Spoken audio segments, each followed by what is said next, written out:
We're gonna check we're going here.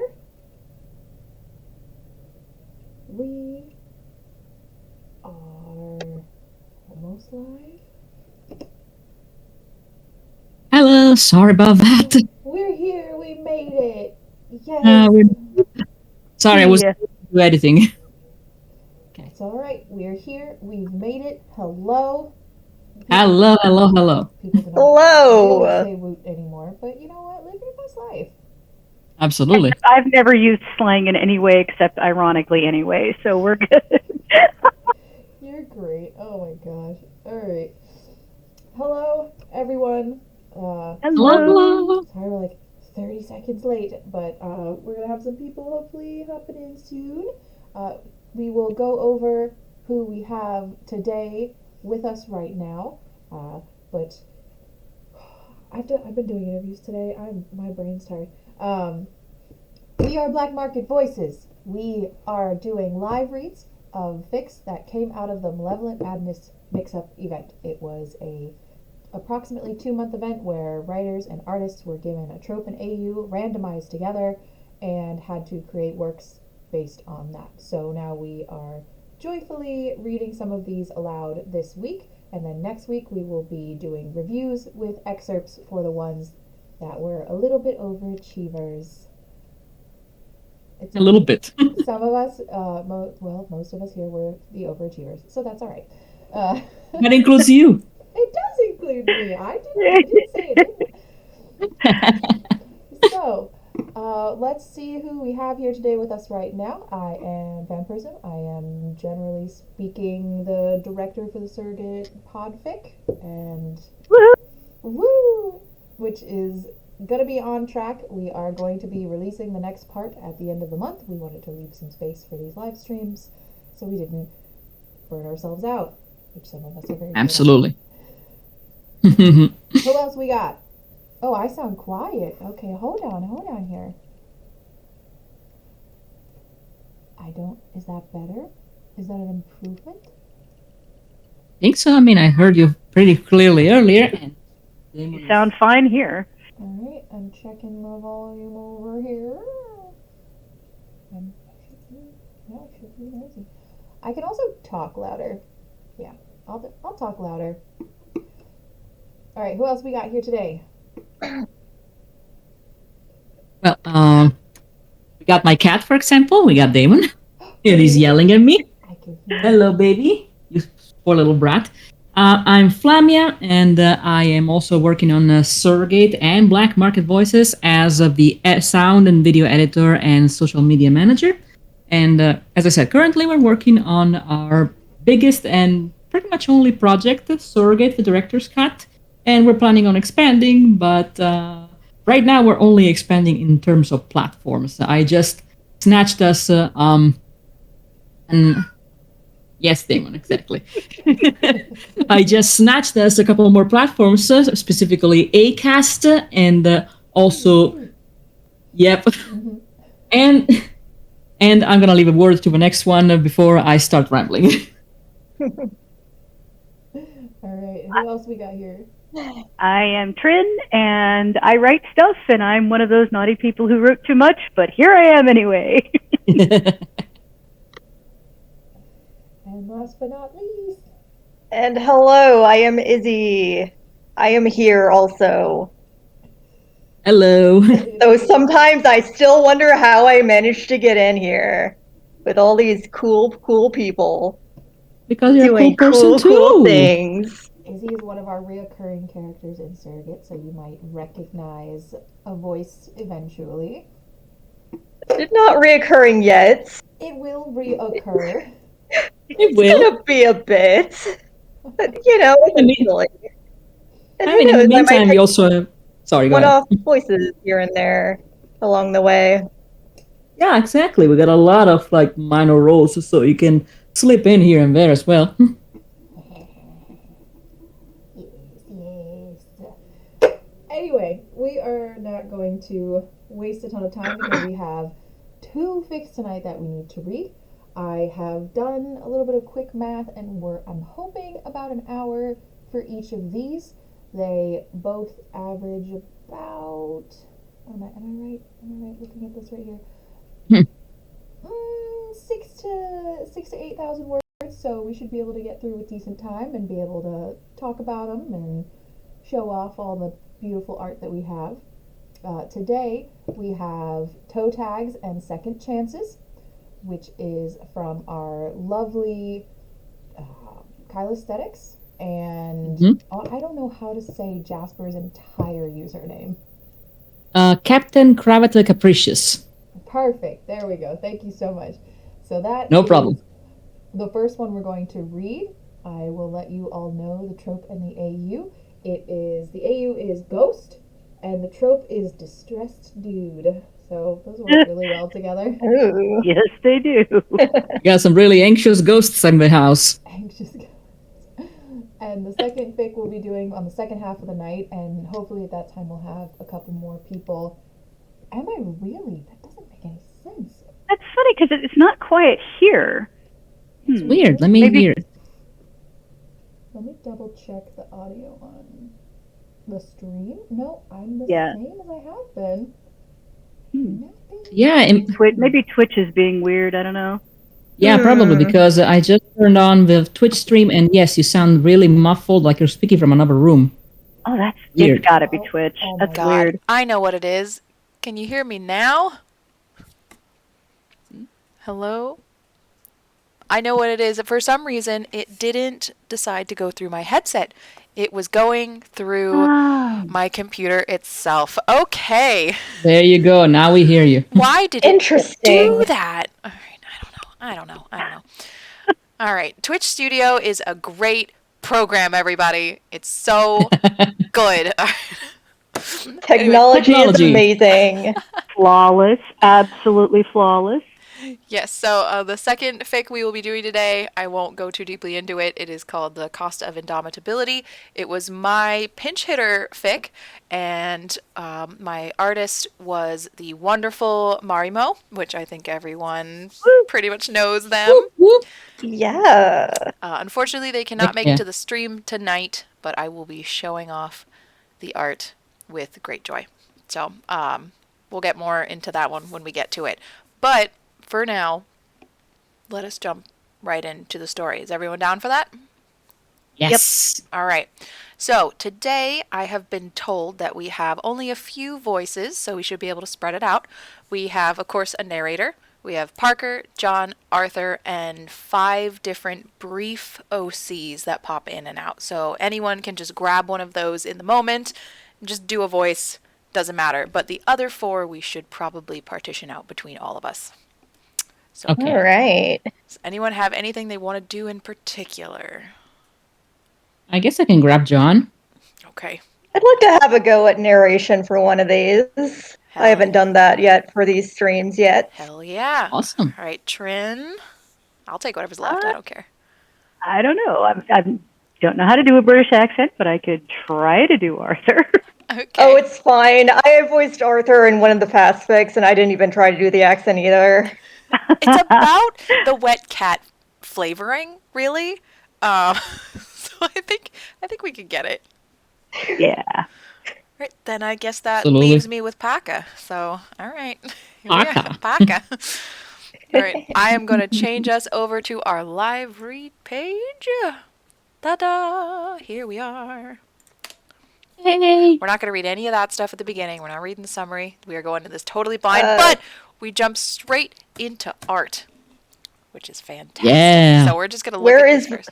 Where is the link? We need story link. Hello. Oh, Share the link I got it. I got for everyone following along at home, and We also are for so me. good at this. It is going to be I on got you covered. the live stream page so that it can be followed up easier. Hello. Let me save this in. There we go.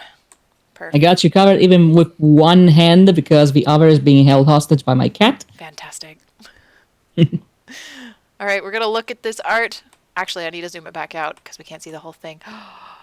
Is that Look at that. one of our favorite boys in the whole world? The boy. I mean, it's Jasper's favorite boy, that's for sure. Yes. Yes. Yes. Oh, One of my favorite boys in the fandom, even if he started off dead I and know. never seen again. I don't know why Parker has become such a phenomena. Like, I think we need to take a poll about it somewhere, like on Tumblr. Just Because he made major waves. that's He true. literally changed the life of our protagonist to such an effect that it's changing everybody else. I suppose. True. So yeah, that's pretty fascinating. But about the art, I just That's really love really nice. Jasper's like sketchy style. I don't know. We all get to see it a lot. We're all blessed like that, but it's just I don't know. It's just so adorable. It's Their Parkers are so expressive cute. and at the same time simple. Yeah, their Parkers are adorable. So Yes, Yeah. I've always enjoyed his design of Parker. yeah. Oh, So cool. And I love that the background immediately drops us into the theme of ghosts with all of those little stylized specters floating in the background like balloons. the spooks. Yeah, spooky. The spooks. All right, we're gonna come back and look at this later. I do have them all loaded up so we can show them up later. But we're gonna get right into it here. All right, Alrighty. we're in it. Shall we begin? We shall begin. Yeah. August 5th, 1934. The fog was thick, blanketing the ground like smoke. It wasn't the season for it, but the giddy voices carrying across the cemetery seized with the atmosphere. A squashed oval of teens huddled over a book amidst the headstones. Flickering candles sat in the rain-dampened grass as they shoved and pushed to get a glimpse at the time-worn pages. Oh, these are random OC. Come over, David. Yeah. I just jumped in. Sorry. Shove over, David. I can see it. One boy snapped. Gosh, would you? The other, David, replied, voice cracking. You're gonna get us caught. A heavy sigh followed by acquiescence as the first boy sat back. A girlish giggle at his expense came soon after. You can't read it anyway, Thomas. The girl said. It's in Latin. Thomas replied. No, David can read Latin either. You don't have to know what it says for it to work. Another voice, nearly shy. Someone pick it up. Okay, good. It will work though, won't it? The girl turned to look at another teen, face hidden by the hood of the dark cloaks they were all dressed in. Of course it will. She said. It has to. David spoke up this time, causing the others to grant him their attention. Even if it doesn't, we'll find something else. Don't worry, Aaron. A silence fell over them. A girl who sat by Aaron put her arm around their shoulders. The candles flickered as the group turned, as if on cue, to the grave marker they were parked over. I think you read this. Okay. Doris Sampson, loving wife and mother, July 25th, 1934. Aaron turned to hug the girl they sat beside, a muffled, Yeah, okay. spoken into her shoulder. Sam, Thomas said. your candle is going out. The girl startled momentarily before gently removing Aaron to address the candle. They spoke the words, completed the ritual, and waited. They waited and waited. But Doris would not be rising. Page break. Page break! Break, break! The first thing he was aware of was the cold. He felt it in his fingertips, his toes, his ears. He hated waking up cold. The thing that woke, however, was the loud clang and sharp pain in his hand as he tried to roll over, and instead found himself neatly enclosed in what felt like a plastic sleeping bag. He gasped as the tight plastic sucked tight to his face. He was calm and steady. Don't let anyone tell you otherwise. I wouldn't have been. So on top That of would it. be like already pulling the ripcord. Done. He flailed, panic clinging closer than his plastic coffin. Turned out to be the least of his problems, as he finally clawed his way free. Instead of air, his flailing arm punched the wall of the metal box he was enclosed in. He doesn't want to talk about how long it took him to find the release hatch on the door. Okay, pause. We have more art. More art. Yay! Yeah. Look at that little toe tag. You can actually read it. That's amazing. Oh my I know, gosh. right? That's a cool detail. Nice. Nice. Oh, poor baby. This poor Lovely. boy. Poor baby. Aww. I I mean, love Thick Parker. Thick Parker is the truth and the way. Yes. yeah, exactly, Absolutely. absolutely. If he doesn't have at least a little bit of dead bod, what's the point? What's the point? Yeah. Yeah. I think he's just like, I don't know. I definitely see him as just a bulky guy, like just big bones. Broad, yeah. Thick. Thick. Oh, that's so cute. Damn boy, he thick. I love the you can the expression. Like it's simple, but it really conveys a lot. Yeah, it does. Jasper has a way about that. I don't get it. I can't do it. Jasper's always been great at expressions. Yep. All right. I mean, if I woke up in a morgue, I would also have an expression, so... Well, yeah. This is true. And the little Y scar. Oh, no. Oh, I'm going to be in my feelings. Because there's no other way that this is going to go in general. Like, I think the whole fandom has just decided like that. That if Parker comes back, that is what happens. And it's like, that's just really sad. I don't know. Yeah. Yeah. Anyway, let's keep rolling. Moving on. Moving on. Peter Yang. That was the name on the toe tag anyway. Ridiculous. At least he knew his name. Peter fit him funny. He rolled it around in his dry mouth over and over, cracked lips breaking over the syllables like water over rocks, ridged and unmoving. No, not his name. It was, however, the name on the box of deceased belongings he'd found. What?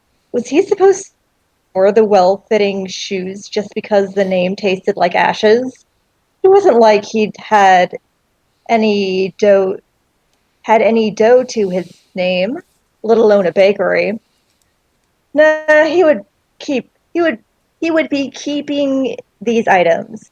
He wasn't gonna spit on what was handed to him so easily. Easily. As if he wasn't shivering in blue from being in a goddamn freezer. The shoes fit, the jackets fit, the hat fits. That was all that mattered. One shoe after the other. Parker stepped back to take a look at the facts. Parker. He felt his dry lips split into a grin, which quickly turned into a grimace at the pain. He couldn't help it, though. Parker fit so much better. He gave a cursory pat down to his pockets, an involuntary action, nothing more than muscle memory, really. Tugging his pilfered hat down as he gave a tap to each pocket, he paused with a jolt as his hand came into contact with something tucked away in an inner pocket. A wallet. Well, even if it was a misunderstanding, and the Peter Yang written neatly on the package of items wasn't him, well, one of them was still breathing, and Parker wasn't planning on checking in on any of the other freezer drawers, thank you very much. And yet, there, plain as day, his own damn face stared back at him. He recognized himself easily, biting his dry lips as he pilfered his own memories. a business card, his name featured prominently in gold script on a crisp cream stalk. Arthur Lester and Peter Yang, Private Investigative Services. Lester. The name slipped through his mind like sawdust, choking him as he tried to hold it. Oh. Parker Oof. grimaced and shook his head, pushing back the nausea that threatened him with each memory he tried to hold on to. Nope. Something to come back to. He decides that he'll remember when he's ready to remember. There was no guard blocking his exit from Arkham City Morgue. Turns out they're more worried about folks sneaking in. Fair. Parker tried not to put too much thought into how freaky this whole situation was. Some mistake landed his ass in the morgue. It happened all the time. Absolutely. He scoffed at himself for that one. The streets were unremarkable. No landmarks jumped out to him, nor street names. His feet, however, they seemed to know exactly where he was, and he allowed himself to fall into muscle memory, trusting forgotten routine to take him where he needed to go. Smiling to himself when the next street name matched the address on his business card. He paused across the street, looking up at what revealed itself to be an office building of a sort. A sharp whine tore through the air before the sky was lit with brightly colored sparks. The fireworks above danced on the window panes of his old office, lighting the police tape in reds and whites and blues. Happy 4th of July indeed. Page break. Page break! Page break. Nice. Nice. Very spooks. Fascinating choice to put Lester's name first on the business that he started. Yeah, I know, Well, right? it's like that Very way that is on their very door clever. as well. Given the era, that's smart. Yep. Yep. Yeah, that's true. The office door of Lester and Yang wasn't locked, wasn't even closed. Simply another police line blocking it that he chose to ignore. His job title was private investigator, and he was glad that it held true. No matter how confused he was a detective. Smiling down at the letter tucked into an old journal, bearing a mailing address to what he could only assume was his house. At least, despite everything, he had somewhere to start. Nice. Sort of page break? Yeah. Yep. Certainly a time skip. Yep. Are we Present skipping forward day. or are we skipping back? I am not quite sure. We're Adventure! skipping. We're gonna find out Yeah. in Stay the present tuned. day.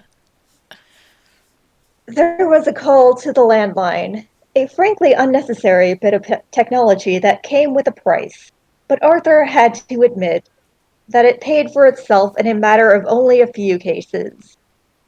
Arthur and John had managed to garner themselves a bit of a reputation, one that left people a tad wary to meet face to face, but left their phone nearly off the hook with inquiries. They really needed a win. After their last case ended with learning of the death of their client's sister, well, they couldn't win them all, but it was a big hit to John, Arthur knew. John always wanted to save as many people as he could. Aww. Aw. He had been in a bit of a funk, not wanting to take another case, not wanting to lose someone again so easily. John kept little mementos of all their cases, the strange ones as well as the more mundane. Her photo was still up on their corkboard, list of possible leads, in her case not yet taken down. John said he wanted to keep it up for a bit longer. Arthur looked up from the book John had been reading to look toward the ringing phone. Who could that be? Arthur said. John grumbled, but said nothing as Arthur got up. They'd been reading some pulpy noir novel. John had been quite into it. Arthur just hoped he didn't start to get any silly ideas about detective work. Arthur retrieved the phone from the hook. Hello, Lester and Doe. Who's speaking? The order of Lester and Doe had been an extremely sore topic for a fair while. In the end, Arthur won from the simple fact that he'd always be the one their clients would get to meet. John said he was selfish and just liked his own name first. Wow. Of course he Wow. It's was. because you were used to Parker Yang putting it before his own, isn't it? Thank you, Haster Voice.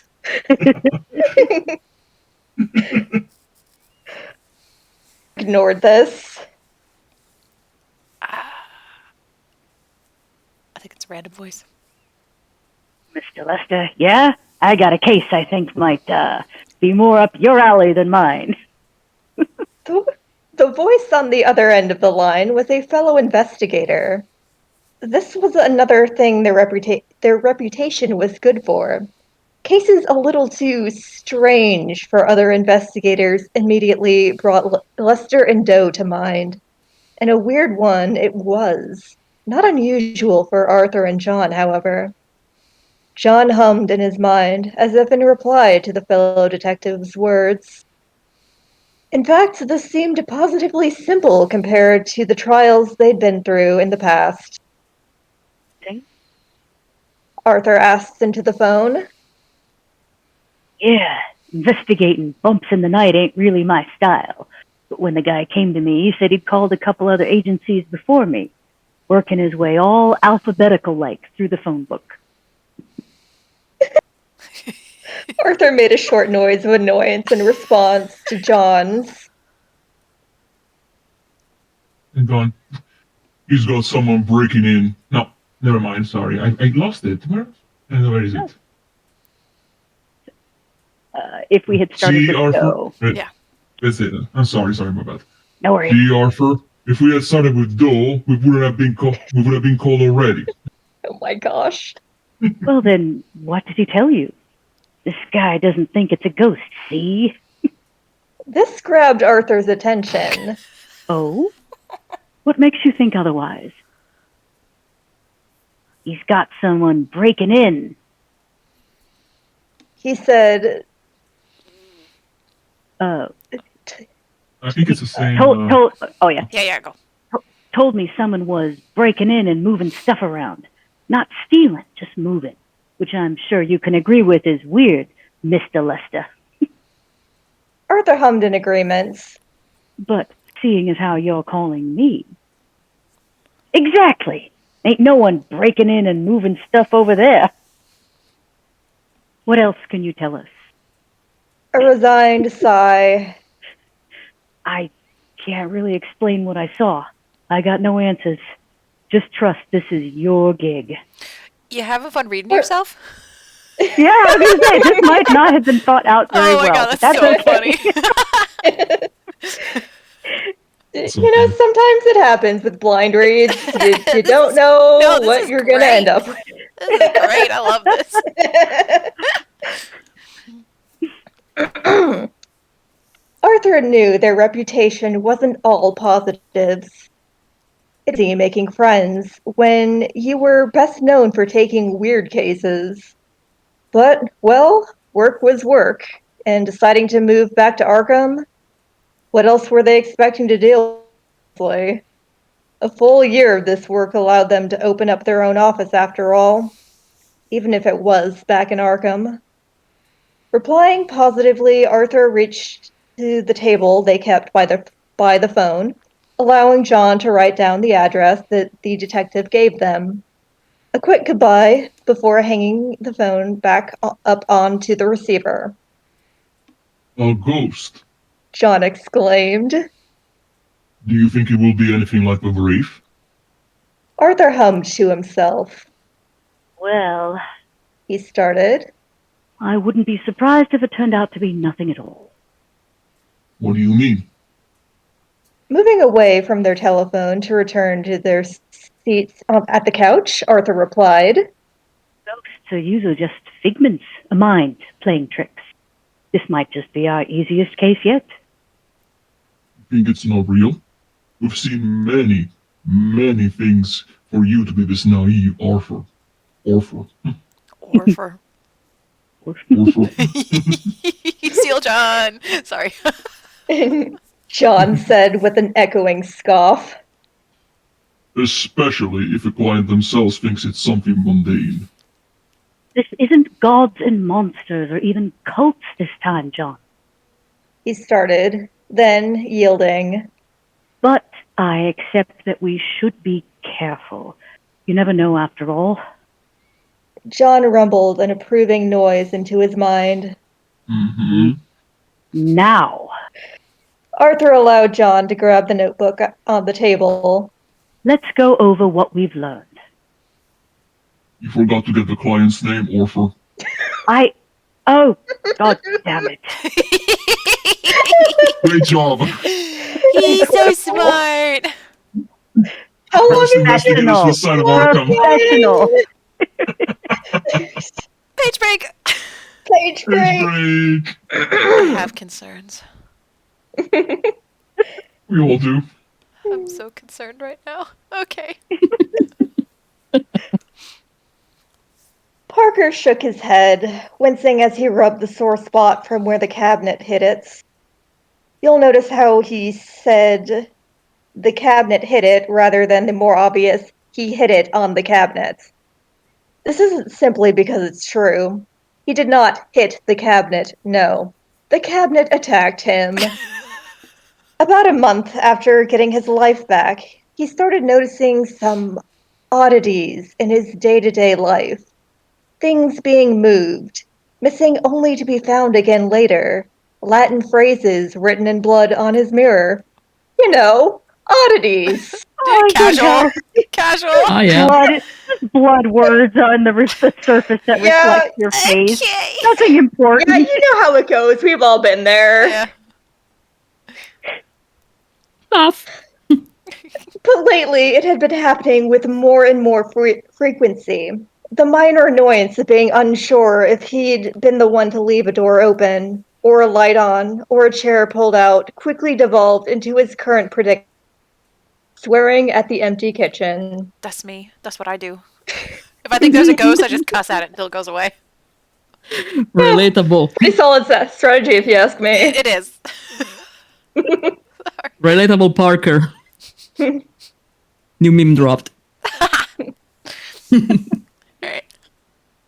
He clenched his fist so tightly he knew his fingers would be turning white. He leaned against the countertop, gritting his teeth as he bowed his head. Deep inhale, Parker. Deep inhale. He muttered to himself before slowly letting a shaky breath out. He snapped his head up and glanced at the cabinet door, hung innocently ajar. He pointed his finger at it, near shaking with rage, before finally letting it go. You will not He said aloud. make me the fool here. Not to be outdone, every single drawer, cabinet, and door flung themselves open with a deafening crash. Parker flung himself to the floor with a positively manly shriek and covered his head as various kitchenware was meaninglessly tossed from their shelving. Bro, you got a problem. That's like that's like not a little ghost. That's like a really big ghost. Oh my It's gosh. just Arkham. I mean, some places have Oddities. rats. It's not Oddities. roaches, Not roaches. Just a- I would take ghosts over roaches. Yeah, I mean, it's Maybe. just a poltergeist throwing a tantrum. God, that's so funny. He sighed. Enough was fucking enough. What was one meant to do in the face of what was clearly ghosts? It didn't take a seasoned investigator to figure, holy shit, it's ghosts out. But seeing as he was a seasoned investigator, it was all the more clear.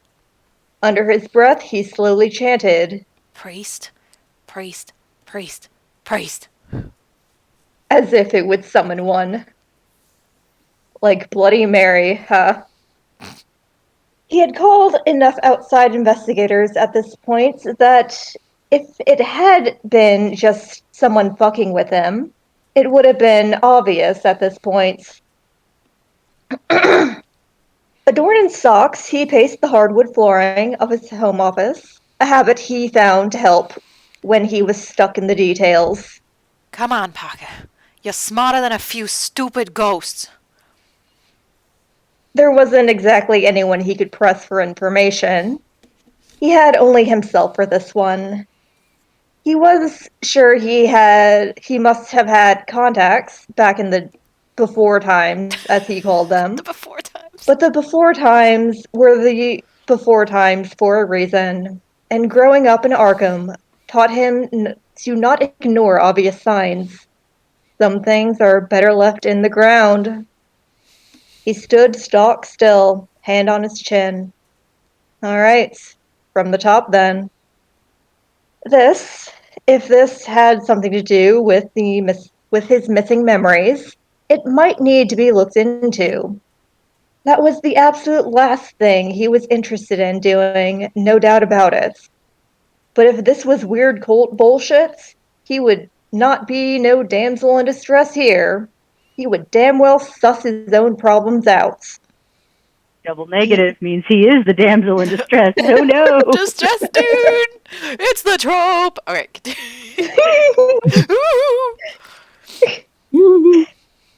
He stared up at his office wall, unadorned, save for a fancy corkboard he picked up.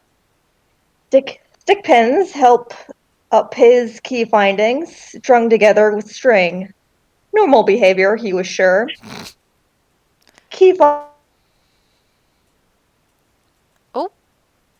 Oh, I think we lost. Yep, we lost Izzy. No.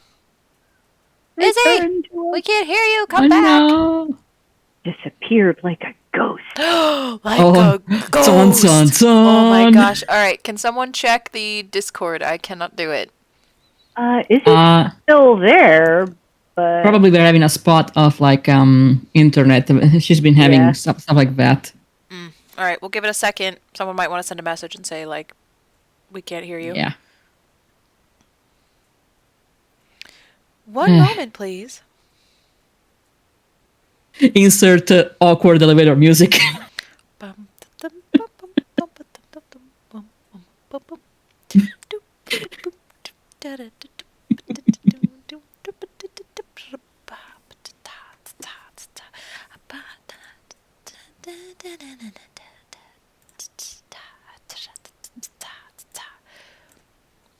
we go, that's better.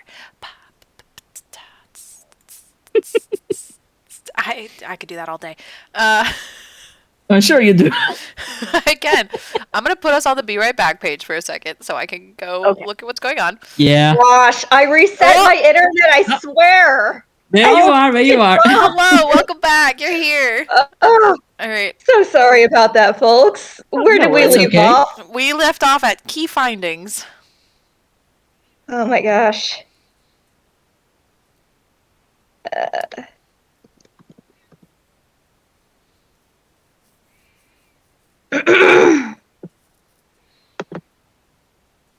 Up at his office wall, unadorned save for a fancy corkboard he picked up. Stick pins help up his key finding together with string. Normal behavior, he was sure. Key findings listed as such. Missing memories. No contacts. Ghosts are real and they want to annoy me. He glared his eyes at the corkboard as if a stink eye would help convince it to spill its secrets. He tried to get help from other investigators. He put out dozens of calls, but no one wanted to deal with stuff. And honestly, he couldn't blame them. Then he started saying it was normal stuff. Then, when discovered that it was actually weird stuff, they dumped him. Useless. He began to pace again. Maybe it was fine. Maybe it didn't matter. Maybe he could learn to live with ghosts tossing his stuff around. All he knew for certain was the thought of remembering his past left him with nothing but the deepest, coldest dread. Page break. Page break. Page break. Oh my god, can you imagine living with, like, ghosts just tossing your stuff around? That must be so annoying. Definitely, especially if you don't have enough memories to, like, necessarily be afraid of it. So it's just like, oh, come on, man. Like, fuck off. Like, I know you're dead, but do you have to be an asshole? You know, really? Like, there's so many choices for you, and they are mostly leaving me alone. And no one else wants to help you deal with that shit. No. Poor Parker. I don't walk into a haunted house if I know it's a haunted house. You kidding me? Like, I could deal with a ghost if it appears in a place I'm not aware of. But if I'm aware of it ahead of time, I'm not stupid. I'm not gonna be the one who dies first in a horror movie. High knives! Oh my god. Sorry. Alright, let's keep going. All right, yep, let's keep going. We're doing great. Hi, You've guys! been here and you're great. Hee hee hee. Yeah. Well, it's supposed to be 8, right?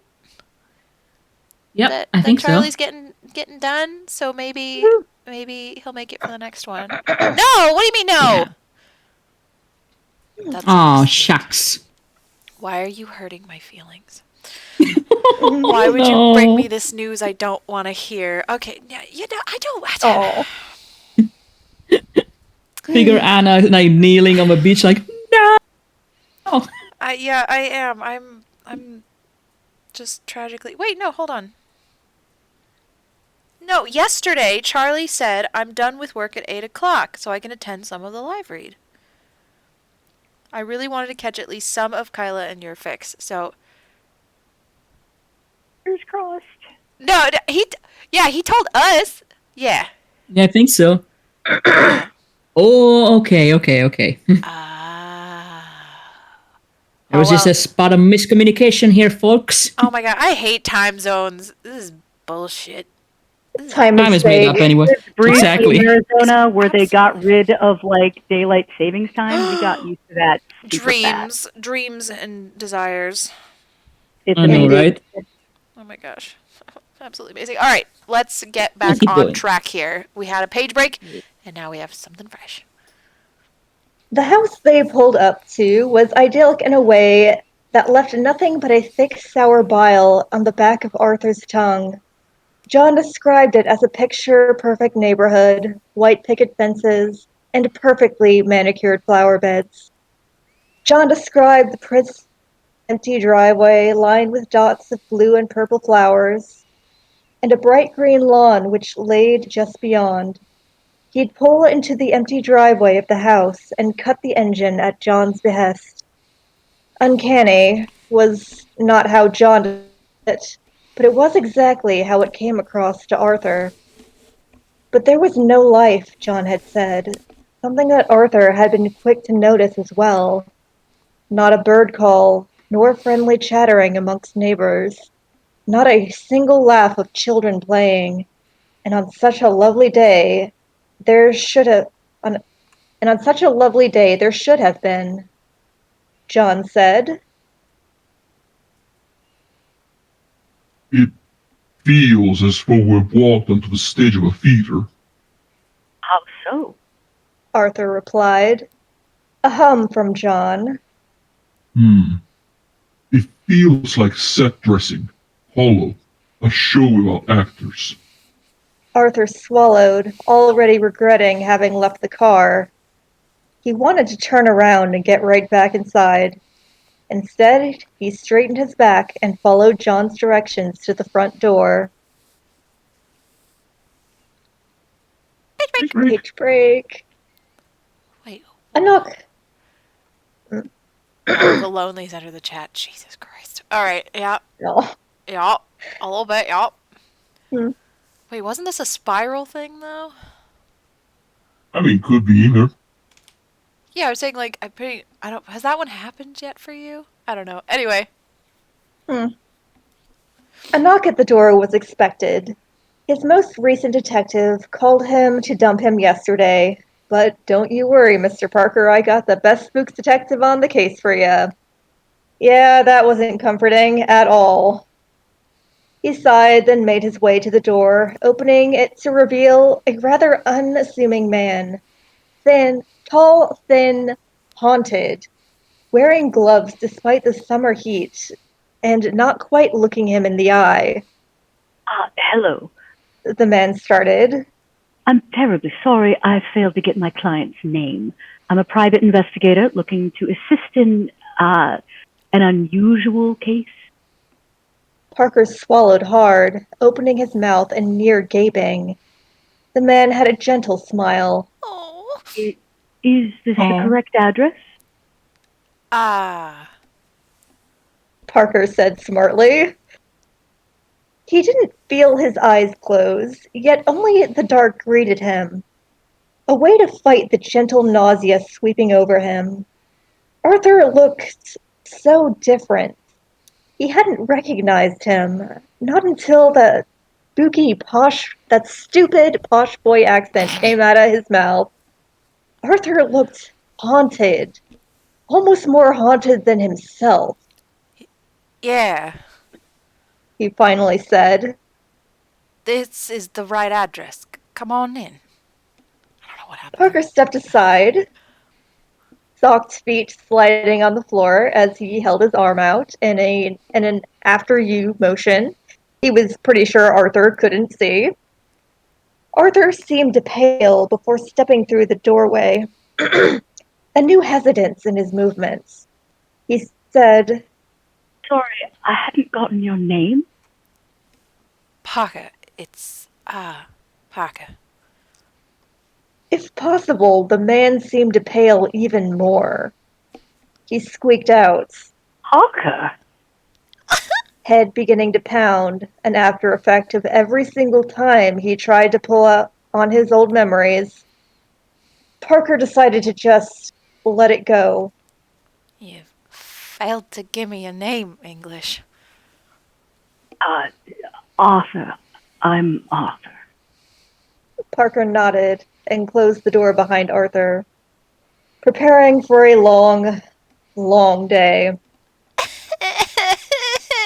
Page break. Crying. And oh my god, you know that John, as soon as he saw Parker, was like immediately. Holy shit, Arthur. Holy shit.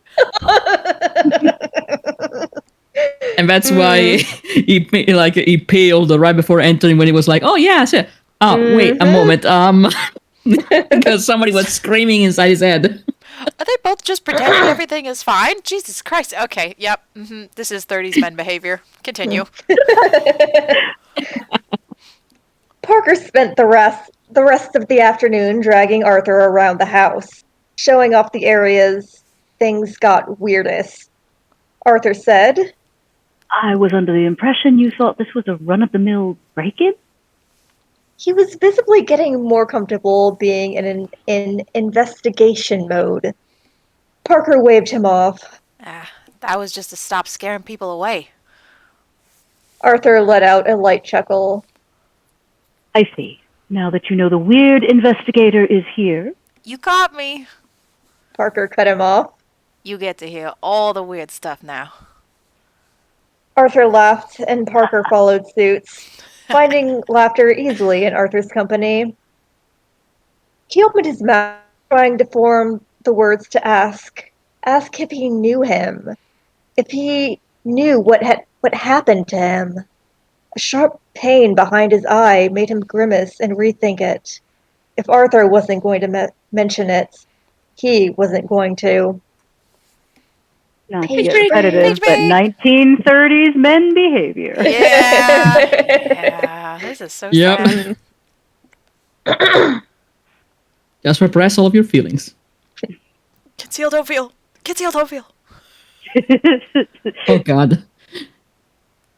Arthur found himself holed up in the attic, a sleeping bag and a small cot to get him through the nights. The attic was accessed from a small staircase inside the kitchen, just down the hallway from the sitting room. It was a nice house. Arthur silently wondered if Parker had owned it before, if it was a family house maybe. There was a silence in his mind, the kind that signaled John trying to come up with the words he wanted to say. Arthur braced himself before speaking first. That actually He trailed off, voice barely a whisper. Yes, John started, voice small. it looked like him. Are you sure, though? John sighed, the rumbles of held back annoyance. Yes, Arthur, I remember what he looked like. Arthur grimaced. I wasn't saying you couldn't remember, just... John snapped. We talked about this in the washroom, Arthur. It looks like him.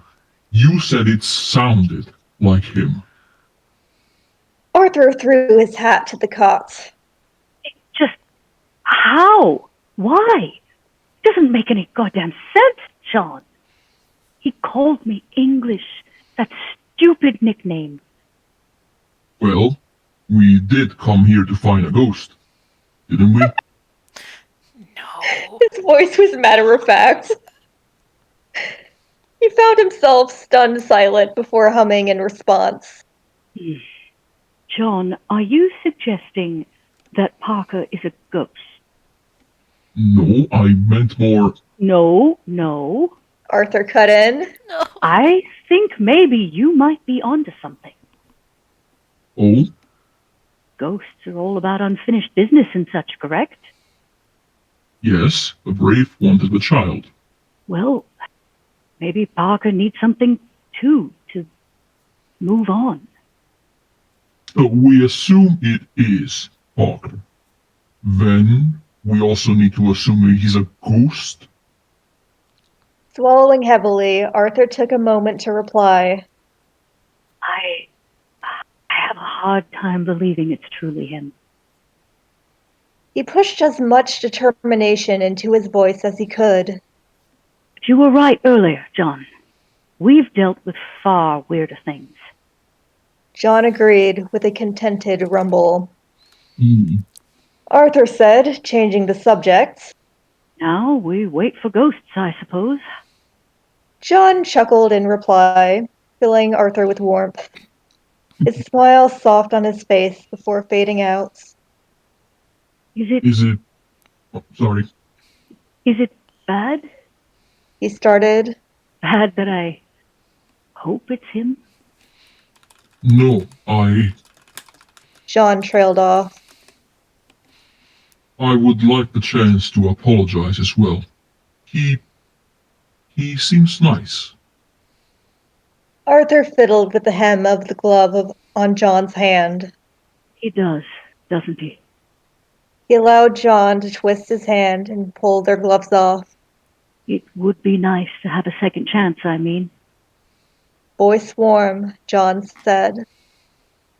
Something you deserve as well. Aww. Page break. Page break. Page break. The night was calm until it wasn't. Parker couldn't believe it. Arthur was here. He was here and different, and yet he was so much the same. He needed to talk to him. Needed to. He had set Arthur. Arthur was here, up in the attic. A space he had granted the other investors before they all ran screaming. If anyone would be able to figure this out, though, he knew it could be Arthur. A pain in his head reminded him that he didn't know that. He didn't know anything.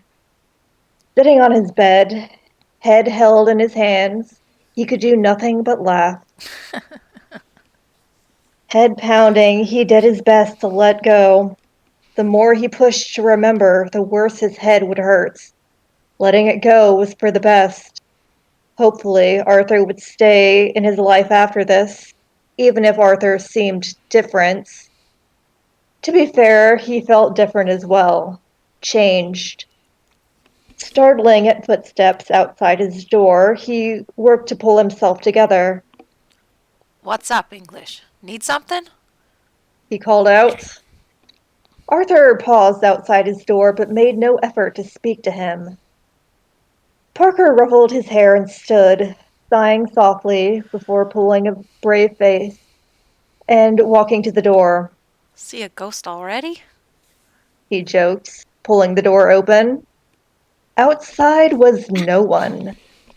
The hair rose on his arms, a prickling on the back of his neck. His skin felt tight, too tight for his body as he felt a panicked sweat overtake him. A voice like a branch on glass spoke into his ear. Ooh, I got the effect of this one. Hang on. Putting effects on.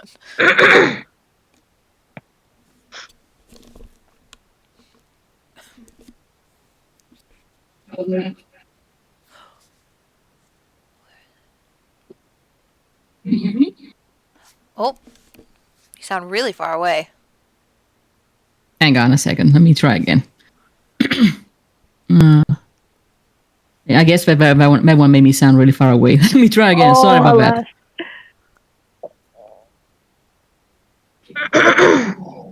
Nope. I think all those are real quiet. God damn it. Okay. Let me just make a whispery voice. They took you too. Yeah. There you go. Sorry about that. Technical problems live. The beauty of live readings. Yep. He whipped around, fists up, and absolutely ready to square up with a ghost. Never change, This was Parker. Yeah, he's just gonna punch a ghost out. It's fine. I will. Fuck yeah, yes. Me and Parker, handshake. This was getting ridiculous. He ignored how cold he felt. Cold as the grave. An insane laughter welled up in his throat. He choked it down, afraid of not being able to stop once he started. He called out. What does that mean? Can't you speak in anything but riddles? The door to his room slammed shut, causing him to spin back round again. Then from behind his closet, from behind him, his closet slammed. Soon every door and cabinet in his room was flinging itself open and closed. His lamp flew from his nightstand to shatter on the floor. Arthur called from the kitchen. Parker, are you all right? And no, he wasn't.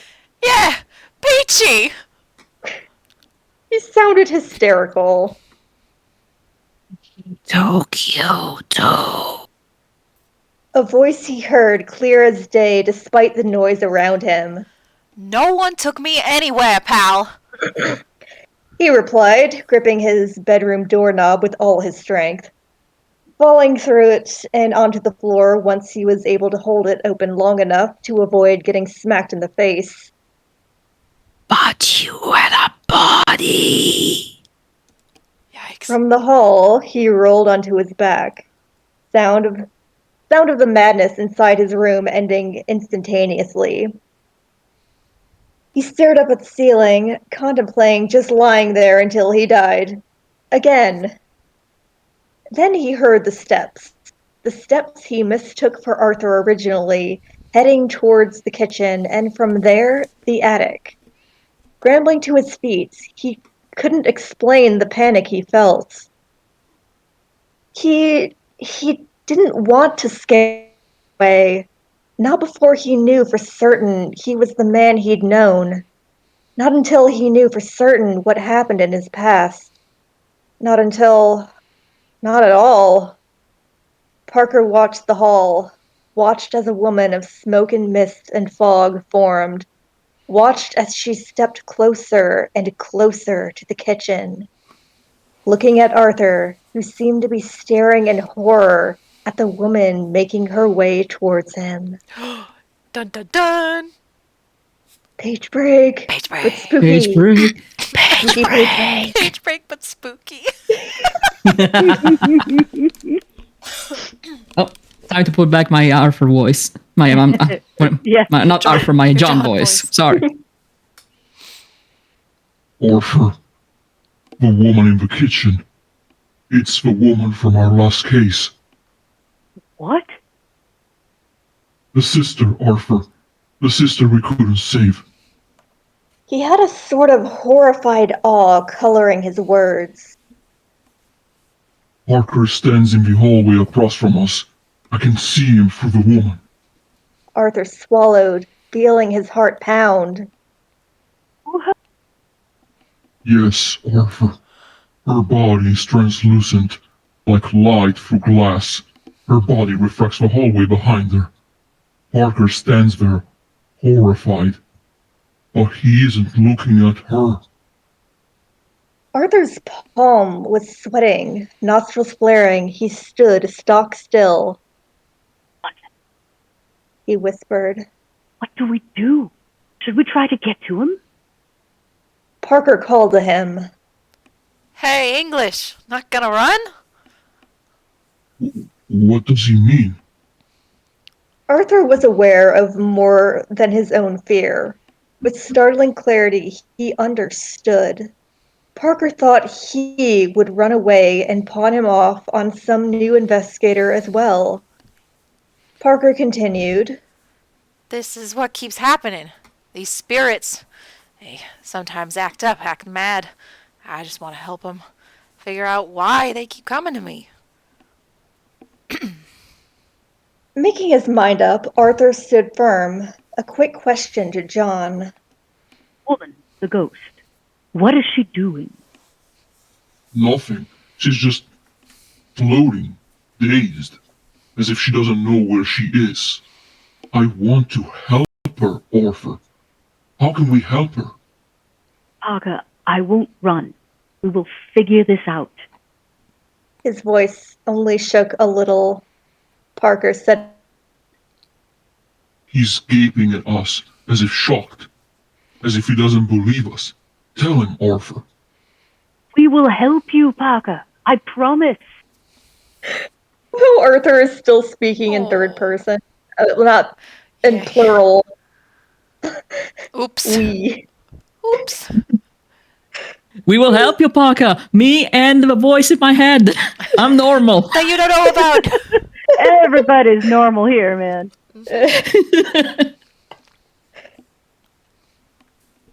The spirit hung like a marionette in the hall. John described her flickering in and out before a scream tore through the air. Arthur fell to his knees just as he heard Parker cry out from the noise.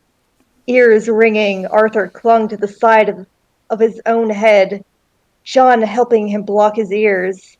Lifting his face to let John take a look, he wasn't expecting the noise of every single door in the house slamming at once. Yet, with that, it was done. Arthur panted, the scent of dust from the carpet filling his nostrils as he waited. She's gone, or now, Arthur. The spirit is gone. A thump from the other end of the hall, followed by a sharp laugh. Jesus. Jesus Parker Christ. said. Arthur rolled onto his back, allowing his head to thud to the carpet under him. Parker, I think you may have ghosts. He said. You think? Parker groaned and climbed to his feet. Gentle footsteps made their way to Arthur. He's holding his hand out to help us up. What's that noise for, friend? Arthur asked, accepting Parker's assistance and rising. Nothing. You just shit at jokes. Arthur huffed and wiped his pants of any dust that may have clung to him as Parker laughed. Anyway, Arthur started, feigned annoyance in his voice. we have a starting place, at least. Oh? Oh? Parker unknowingly mimicked John. Arthur nodded. I recognize that woman. She was buried recently. Chance we might find something by investigating her. Parker clapped his hands. Ah, where was she buried? Arthur stared at him blankly.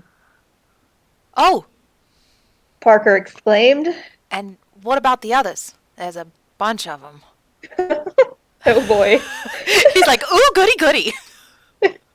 Page break. Page break! Pitch break! Arthur held a flashlight in his hands. sweeping it left and right, nearly nonsensically. Something was wrong with his eyes. Parker was sure of it at this point, merely miming the actions of a sighted person. He tore his eyes away when Arthur's left hand Yeah. snatched away the flashlight and began to use it to a bit more effect. Best Give me to that, you focus. fool. You're just flashing into the sky, Arthur. Give me that, Arthur. You're pointing it at your face. He's just holding it the wrong way and shining on himself. Like, Best to focus on what he could see. Investigating Arthur can come later. The cemetery gate was locked tight, a chain held by a large padlock. Or at least it looked like it was. A second pass of his flashlight had Parker walking up to it to give it a closer look. Arthur asked, What is it, Parker? I think someone's been here before us. Parker replied. Oh? Oh. Arthur seemed to notice what he did. The lock looked intact, but it was, in fact, broken open. The lock was holding the chain by a wish and a prayer, an illusion of security to any passing guard, but to an investigator, clearly tampered with. Arthur reached a tentative hand out, knocking into the lock, causing it to clatter to the ground. Parker laughed as Arthur seemed to startle at the noise. Jesus fucking Christ. Arthur muttered to himself. Yes, broken indeed. Parker snickered again. All right. I was gonna ask how you managed to become a PI, but with skills like that? He broke off laughing. Flashlight showing off the red, heating up Arthur, Yes, all right. crabby with his embarrassment. Anyway, Arthur started, changing the subject. we can assume someone is here then, yes? Absolutely. Parker Well. replied. After you. Arthur's left hand aimed the flashlight through the cemetery gates. Page break. Page break. Whoop, whoop, Page whoop. break. Quick pause while I take a sip of water. Yep. Everyone get your waters. Oh my god, my Good idea. post-nasal drip, I keep having to, clear my throat. It's really annoying. PND is one of my least favorite things about existence. Yeah.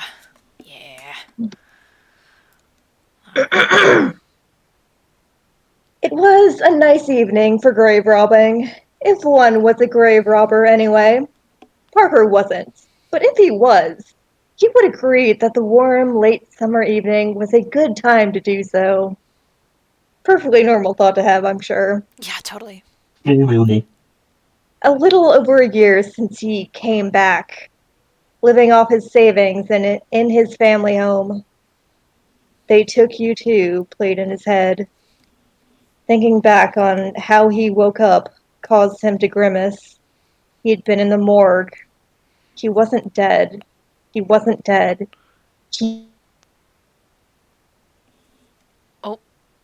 Uh-oh, we lost Lizzie Lizzie again. Oh no! Oh no! Shit. Oh, we can do it. We can absolutely do it. Also, as a little bit of aside, yes, he wasn't dead, and that was and it certainly is shocking to wake up in the morgue when you're not dead. But it was also the 1930s, so it wasn't that uncommon, unfortunately. Definitely wasn't dead. He was not dead. He was not. You know what? In the meantime, while we wait for Izzy to come back to us, we're going to skip forward a little bit. We're going to look at this art. Yeah. What the? What? I love this. I'm looking at the art. That's so cute. That is adorable. The I love Benny it. Hill theme plays in the background. It's so The detail that it's John's shadow, not Arthur's. Yeah, that's Oh, good. yeah, I see that. Oh, that is so cool. He's about to lose his hat. Like, I can't. That's so funny. I love Oh, this. Hello, You know- am I back? Oh, you're Hello, back, you're back. return. Hello, You are. I hello, am just in so time for ours. sorry. I swear my internet only acts up when I'm on a voice call. It's like it knows. It's like it. No, I think, a problem is probably that it's eating up a lot of bandwidth. I used to have that issue too before I changed provider. Yeah. Yeah. Anyway, where did I drop? You were at he wasn't dead. He wasn't dead. He wasn't dead. He wasn't dead. He turned the beam of his flashlight to catch up with Arthur, strange shadows playing behind him. Find anything? He asked as quiet as he could. Oh, yeah. Arthur called back, not catching the hints. Oh, well, the graveyard was big anyway. If they hadn't heard anyone yet, then it was a fair chance no one heard them. Hopefully. All right, so we were I looking love at that. this art. Yeah. I think it's so funny. Like, nothing in the narrative says that Arthur's running, and it's so funny. I love Jasper, beloved. Why are you like this? This is so great. I think it conveys the goofiness of the scene perfectly because it's like, hey, have you found anything? What? Keep it down. I can't hear you. The Invader Zim energy increases. What? What? What? Oh my god. But again, a perfect specimen, a perfect Parker. Just Yes, and a absolutely- perfect like string bean of an Arthur. Yep. Stunning, absolutely wonderful. Lovely. I love how the simplicity of these pieces really just works for it. Like, limited palettes are so fun. Mm-hmm. Yeah. And Jasper really does a very good use of negative space as well, especially for Parker in this picture. Yeah. Alright. Arthur goes zoom. Arthur go noom. Ah, somehow I got to the okay, everything is fine. Gotta go fast. I zoomed in too fast and it shot me all the way down to the end, and I was like, oh. I fixed it. You had to go fast. You went too fast. All right, here we go. It was a giggle, a young woman by the sound of it. The snappy voice that came after was definitely a teenager. Page break. Uh-oh. Stage break! Page break. Uh-oh.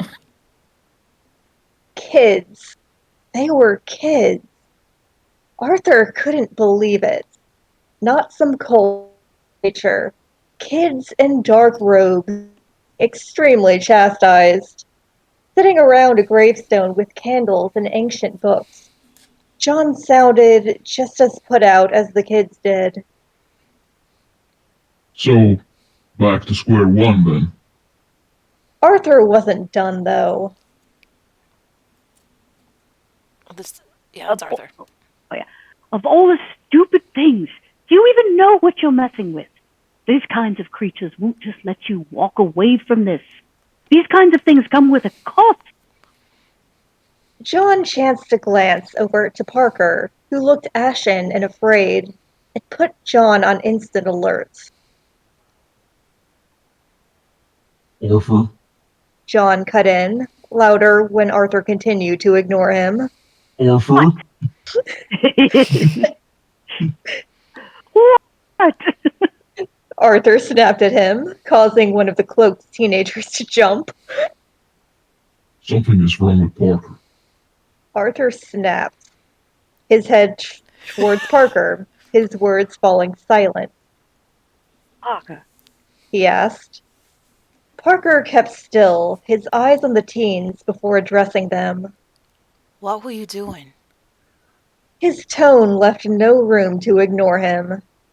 After a beat, one of the teens answered, I guess so. Yeah, pick any of the teens. We Yeah, okay, I'm we going. were, we Let were me take trying off to the- help our friend's mom. She was in an accident. The teens looked scolded, but not ashamed. Parker went even whiter, tone flat and still. You're trying to bring the dead back to life? Dun dun dun! Dun, dun, dun. Page break. Parker thought about the spirits that followed him, Oh. thought about the spirit who spoke to him. But you had a body. He felt sick. These teens didn't know what they were doing, waking up souls that had nowhere to go. He was brought back to. He'd known it the whole time, knew he wasn't there by no accident, How long? he said. Another kid squeaked out. It's been about a year now. A little more. A whole year. More and more spirits following him around. His nostrils flared. Give me that book. One of the boys, a tall, scrappy-looking kid, looked like he was about to fight back. Parker just stared him down until he complied. Parker grimaced, flicking through the old pages. How do you know it didn't work? He asked. What? He could feel Arthur staring at him. I said, how do you know it didn't work? He made eye contact with each teen that would look at him. How was she supposed to get out of her grave if it worked? Cruel. Too cruel. They took you too, but you had a body. Oh. Stupid. Oh, God. So stupid. The kids looked shocked. One of them gasped. Arthur swore something that sounded like... Parker snapped the book shut and did not offer it back. It didn't work. All it's doing is sending ghosts to my house. Just get out of here. I'll fix this. Stop messing around with this shit. Go to school. He had no idea how to talk to kids. One girl held her arms close to her body before speaking. We just wanted to help. Arthur cleared his throat, and Parker had a thought that he was about to start yelling again. Instead, he took on a gentle tone. Help your friend by being there, then. I'm sure they would much prefer you being there to being alone. The kids nodded, solemn, but understanding finally shone in their eyes. Page break. Page break. Page break. The last one. Okay. Parker had no idea if the spells they were messing with actually did as he implied. It was something he didn't think about too much. He was horrified at the thought. Waking up as he had was bad enough. All the spirits that had followed him around, the book held the answers. But first, he looked up from the table in his kitchen the book sat on. Across from him was Arthur, right hand drumming his fingers on the table. Arthur, He said. we need to talk about what I remember. A steel came over Arthur's face before a soft smile broke through. Parker knew everything would work out. Everything just as it was meant to. And when a cup flying off his counter and shatter against his wall caused him to jump, well, at least Arthur was there to laugh with him. Aww. End! Yay! Oh, that was great. That was That was great. lovely. Great stuff. Oh my god. Yay! All right, we're pulling back to the top here. I'm gonna pull up some of this art and we can talk about it and the story because Heck yeah. this was good. I got a second. Who joined? Lynn. Hello. Lynn. Hi. I was lurking for the end of that. Yay! Sorry, Welcome Lynn. I stole your in. John for this one. It's Sorry, okay. Lynn, I had to heard. do I heard Parker your. for this one. I think it's not my Parker. Everyone, this is Lynn, our resident John, Hello, hello. and super talented composer for a few of the songs that you will be hearing coming up. Oh, just you wait. You guys are in for a treat. Good. Yeah. In the next couple of episodes, I think, on episode 9, you'll be hearing something from our Lynn here, and it's Chef Kiss. Thanks, guys. So let's talk about this. Talk. Yeah, the Let's art. talk. We're also hopefully waiting for Charlie to show up. We'll see if it happens. Mm-hmm. We're Absolutely. gonna get Charlie check in on the Discord. So Let me get Yeah. settled. Oh, yeah. Yes. Oh, yeah. He So says that, yeah. we have two perfect people timing. I'm who gonna got be off work, listening. and we're like, Gonna be- "Yum." oh yeah, I'm gonna Oh, yeah. be listening. I'm gonna have to run. Got to go and do errands, but I'm still gonna be listening. So. Nice. Okay. Awesome. Yeah, as soon as it hit 8 o'clock, I was like, yo, so can I leave? And he's like, hi. And I'm like, I gotta go. I got a thing. I got a I thing. got a I thing. gotta go. Yeah. All right. So we got art for this fanfiction we just went through. And so can you see good. the stream, Lynn? Yeah. Awesome. Yeah. We got art from our gorgeous Jasper, because they are pretty gorgeous. Hell yeah, hell yeah. This was a really good pair up too. Like, I don't know, somehow the wheel was kind and a lot of the randomizing worked super well, and like this just seems like this writer and artist really clicked, which is fantastic because it made for a great story. Mm-hmm. Absolutely. I love to see it. You love to see it. Yeah. I'm gonna switch to the next art that we can look at here. Ta-ta. Somebody left. Okay. I think that train dropped from the call. Oh, yeah. She'll probably be watching on the stream itself. Yeah. Yeah. Hey, there she is. Okay. Ta-da. Hi, Trin, now in chat form. Hi, Trin. Hi, Trin. We'll miss you, but you'll still be. Oh, Transform. we got Charlie. Yeah, Charlie. Charlie's in the house. What up, Charlie? Do we? What? Oh, there it is. And what? What up? I'm here. Yeah. Hello. Yay! Success. You're just in Go time. ahead. You haven't even started the second fic yet. Exactly. I told you I'd make it in time. Heck yeah. I did it. And it was the funniest thing too, leaving the library. One of my coworkers was like, because we closed at 6 on this day, and they were like, the library is now closed. So if everyone could please just make their way out of the exit of the library, thank you very much. Click. And like it was just they spoke just like that. It was like that fast. It's like, so it's 6 o'clock and the library is now closed. So if everyone could just please make their way and exit the library, thank you. And then, like, Gotta go. Bye. The kindest get the fuck out I've ever heard. it reminded me of like that scene from Barbie at the end of with Barbie at the end of Toy Story 2, and she's like, "Okay, bye bye now, bye bye, bye bye, thank you, okay, bye."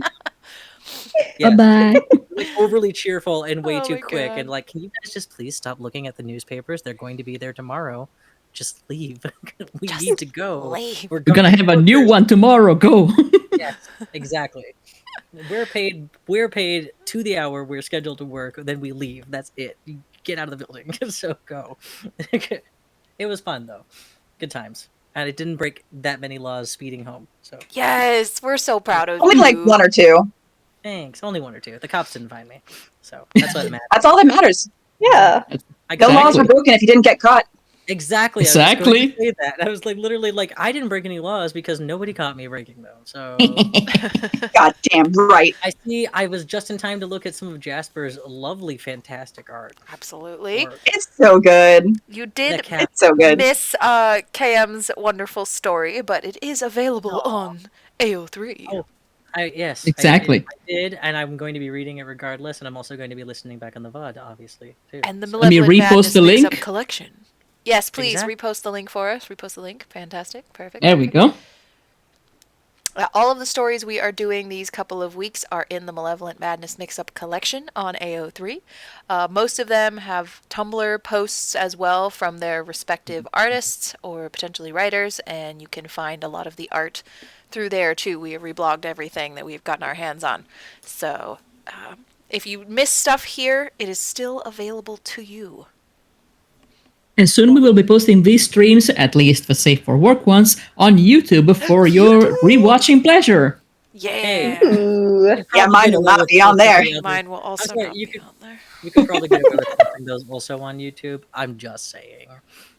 They take a lot of it's artistic liberty. They're a lot more safe about it on YouTube than they are on Twitch sometimes.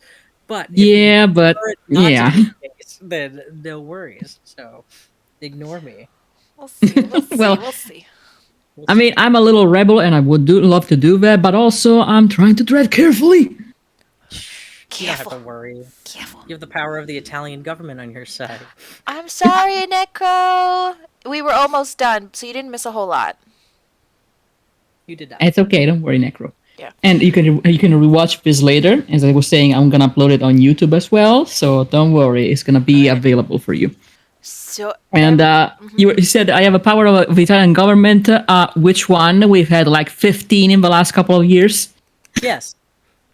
All of them. Yes. The power of the Flamia government. Okay? That's more like it. Heck yeah.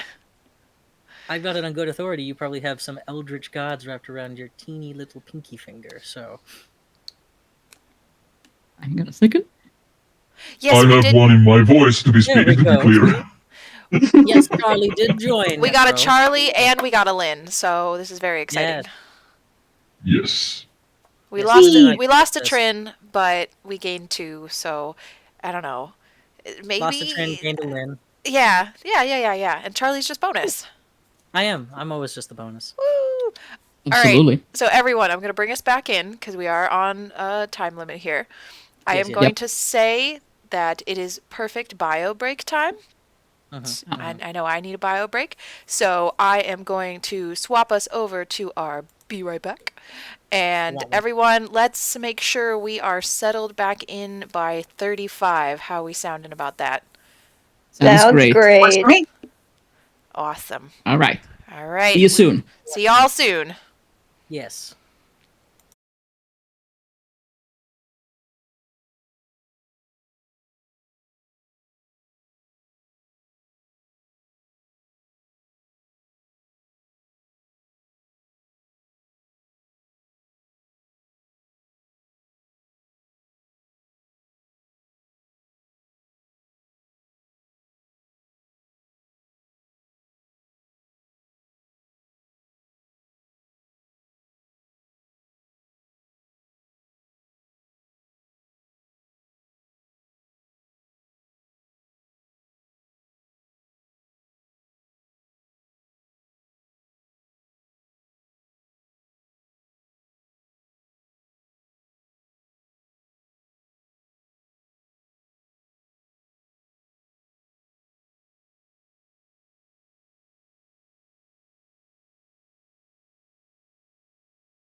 Hello, everybody. Hi. Wait, who was that? I didn't see the voice. It's me, it's Lynn. Oh, hey, Lynn. What's up? Nothing much. What's up with you? Oh, living the life of a librarian. It's pretty That exciting. is such a vibe, honestly. It's like the best job I've ever had in my life, and I've only been working there for like 4 days. So Nice. Good for you. yes, I love that for you. Yes, hard won. It's a job that I don't want to give up anytime soon because it's great. Hell yeah. Hey, working somewhere where everyone wants to be, like working, which is also stunning to think about because like it's like who doesn't want to who works at a library but doesn't want to work there? It's not like a job you get because nobody else was hiring. Yeah. And it's like I have a pension that's being paid into, which is Damn. crazy to think about. Hello, Like, hello. hello. Talking about my library job. Library Very happy job. with. That's so nice. And a pension. Yes. My retirement plan right now is the apocalypse, so. Oh, Yeah, I mean that's probably gonna come first for me. I just but like got to join my retirement plan. Yeah, it's a year after starting the job. It's fine. They started right away for non-profits. Oh no, it was accident. It's just because I work for a nonprofit and it's like 8 of us trying to navigate the law. Makes sense. I don't know. That makes sense. Yeah, I'm a bartender, so. Yes. And you're not such a lot of good one too. benefits. Stop. I just work here. No. I just work here. I just work here. Oh my god. My pension plan is a starving artist. So oh no! At least pretty much like now. At least you live in Europe. You know what? Yeah. I mean, well, but Flamia lives in Italy, so. Okay. Well, it's still not American hellscape, so that's I don't true. know. It's still better. Yeah, true. I'm so sorry about your government. I'm sorry about your government, Flamia, but you should be more sorry about ours. Yeah, the bar is in hell. The bar is in hell. I don't know. Italy has really given us a run for our money lately. Has it been? Really? I haven't been paying attention to Italian politics, to be honest. Yeah, I mean, it's been like absolute shit for like the last 20 to 30 years. Yeah. Okay, well, fair. Fair. My condolences. Forgive me, I forget her name, but she's like literally a fascist, I believe. Oh, Giorgia Meloni? Yeah, she's a fascist. I'm afraid that she is. She's literally like the head of a current not fascist because they cannot call themselves fascist, but they are fascist. Legal, but if they give themselves a different name with the same definition, then it's fine. So. Yep. Yeah. Yikes. No, she's literally been referred to as Miss Mussolini, I believe. By some God. Folks. Jesus. Okay. All right. That's enough politics for tonight. Hey. All right. Great job, everybody. Look, it's 35. Oh, isn't that wild? Exactly. Do we have Izzy back? I am here, yes. Fantastic. All right, so I'm going to take over for a second here. I have switched the stream page to show off our link tree, the Black Market Voices link tree. You can see on the very top in the address bar how to get to this link tree, but it does have links to all of our platforms. If you would like to catch up on Surrogate, the Director's Cut, the Podfic, we primarily post on AO3, but we are also posted on YouTube. We're about to, well, I don't know, Flavia, have we posted on all of those podcast platforms yet? Well, okay, so Spreaker right now, we're on a free plan, so we can post only one podcast. So the biggest one we've been working on, Surrogate. Yes. We cannot post others like Double Popcorn, which we have posted like a few days ago now. Mm-hmm. But we have other platforms, which I'm going to need to update on this very link tree right here. And we do have all of those, the two of them, of course. So check back to this link tree for more podcasting platforms. If you would like to know about promos of when things are going to be released, check out all of our other social medias. We regularly post art and promotional material and credits and things of that nature. So if you would like, please follow us on any of these. Hopefully we will be working on an original production soon, but as of right now, Surrogate is our number one, our baby, our OG. So we're going to keep doing that. Yeah, and if you would like to help us in any capacity, as an artist, as a understudy editor if you want, or even as a voice actor, you can contact Vampirism either on Tumblr or on Discord, which is to say our lovely Anna right here. That's me. So we're open. It's all volunteer-based work right now, especially because our products at the moment are derivative, but we are open for audience, for auctions. No, not auction. How do you say? Auditions? Yes, auditions. Yes. Hey, We it's should a I was great going way so to build well. up. It's a great way to build up a repertoire for yourself, a resume of sorts, Mhm. demo reels. And if you're a voice actor, it'll make great reels for Yes. other auditions. Exactly. Yeah. Do we have that on the link tree? Not to talk business for a second, but we should probably Mhm. put something like that on the link tree, like a link to me or somewhere. Well, we do have a link to the email right here on the Oh, top. sweet. But- Okay. Nice. Yeah, that'll do. Yeah. That'll do. All right, thanks. And I guess I can put a link to your Discord as well. I don't know.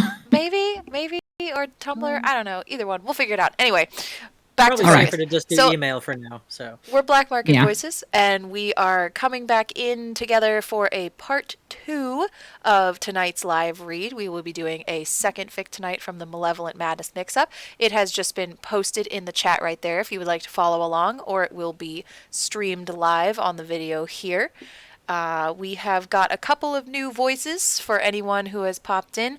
Trin unfortunately had to leave us verbally, but we have gained Charlie and Lynn if they want to introduce themselves. Lynn, go first. Oh, okay. Hi, I'm Lynn. I'm the voice of John in the Surrogate Podfic. Yeah, happy to be here.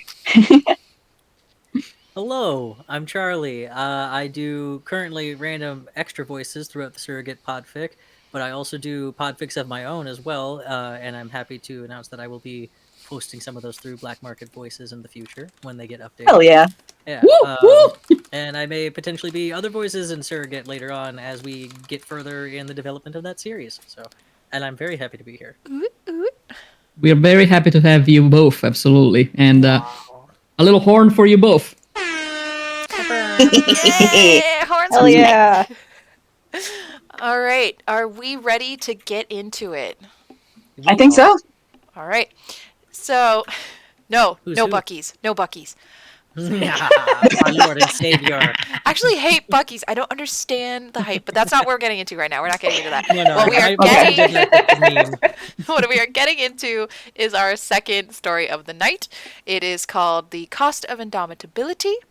We are going to be setting voice roles right now. Everyone speak to what interests you. Obviously, I mean, we who wrote this fic? we're gonna get Anna? there. Hush. Yeah. Okay, fine. We'll do it first. This is a fic that I ended up writing as a pinch hitter. One of our original writers had to drop, unfortunately. So I took this one over, and my artist was the amazing, illustrious, very talented, and popular Marimo. So super crazy. So our AU and our trope were magical transformation and mistaken identity, which was so good together. So just a little background information. I almost went insane trying to write this. I needed some help. I bore witness. If you end up reading the fic on AO3, you will see that I gave a big thank you to Charlie and to Kriva, one of the writers of Surrogate, for helping me. I would not have been able to do it otherwise. Oh, that's really sweet. Thank you. You didn't have to do that. Charlie, you literally gave me the idea in its entirety. Thank you so much. I don't. Okay, now. Yes, but thank you. I'm glad I could help because I'm sure this is going to be fantastic. So, who are our voices? We have Arthur and John, obviously. Yes, so we have a narrator. We have Arthur and John. We have spoilers. We have 4 brief OC voices. So what we've been doing is just someone just grabs it when they see it. Sure. And we have Noel and we have Kane. Oh, fantastic. Options galore. All right. Please do not make I'd like me to try narrate my own fic. Thank you. No. Okay, don't worry. I'll take it. I don't mind take the narration. narrating.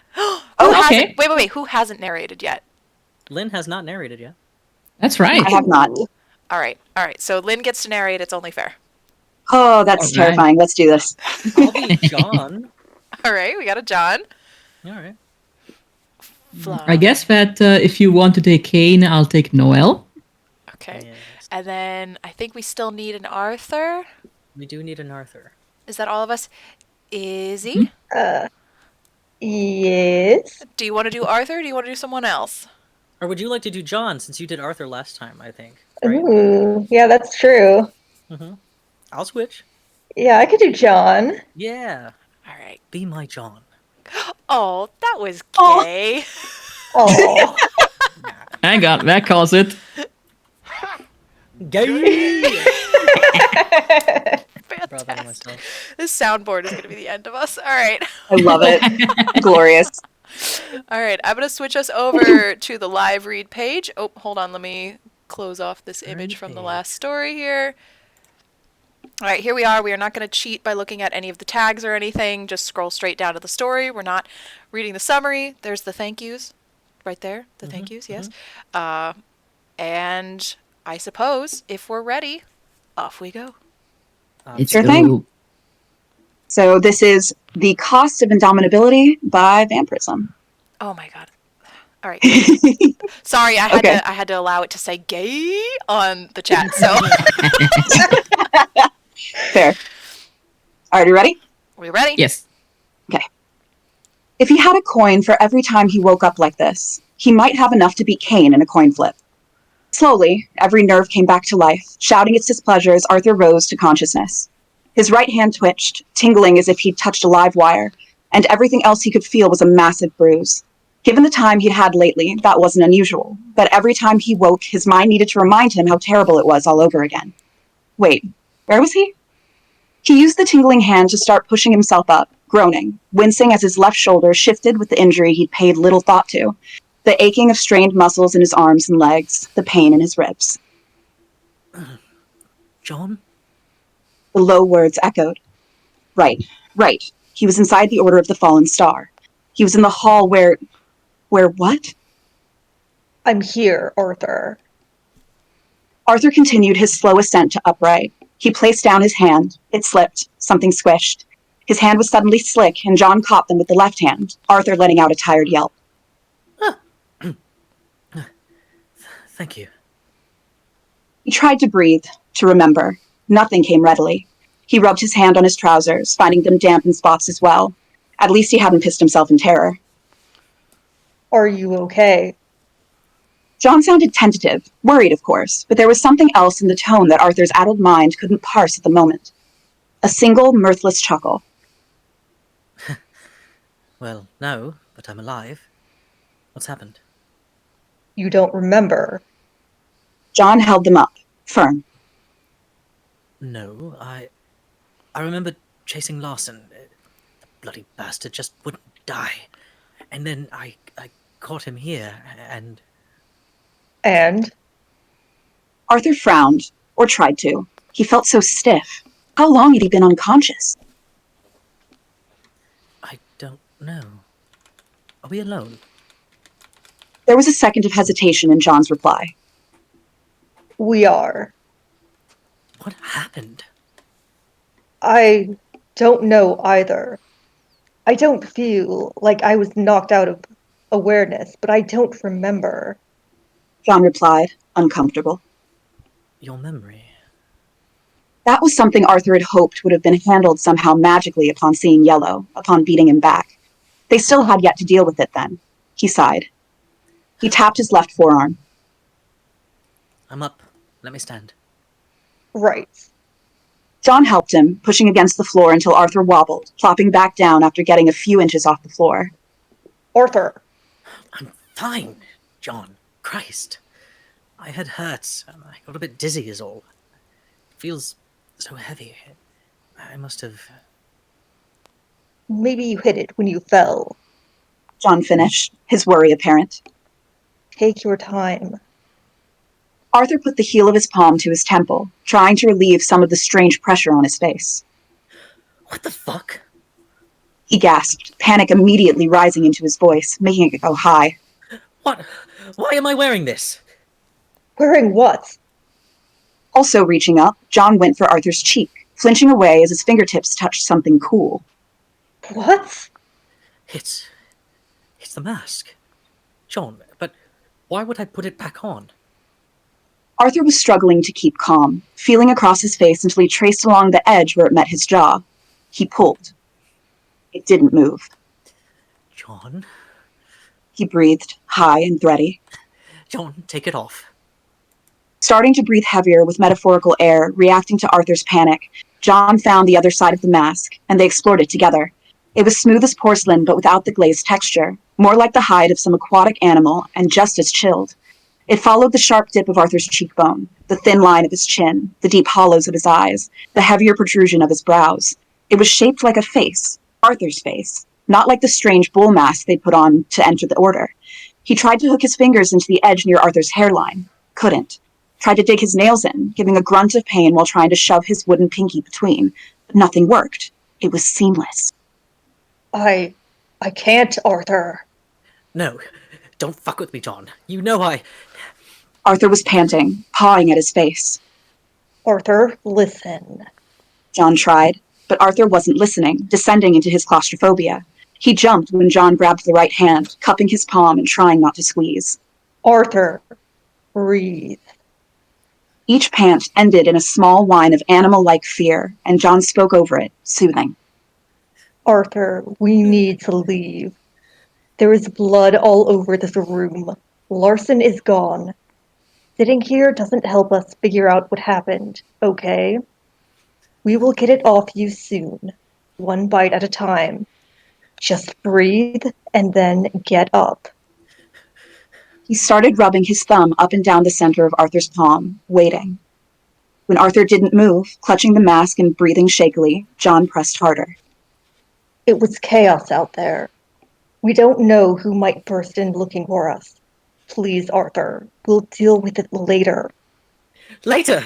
It isn't your face! Arthur snapped, but the anger brought him back more fully, and he let go to push himself off the ground once more. He would be okay. They would be. If John was still with him, they would make it through this, even if they'd lost some memory. Fine. It's some trick, then. I can breathe. You can see, right? I can. The door's to your left, across the room. One bite. Okay. Page break! Turn the page. Page break. I love the reference to the, how do you eat an elephant? Well played. Yes. God.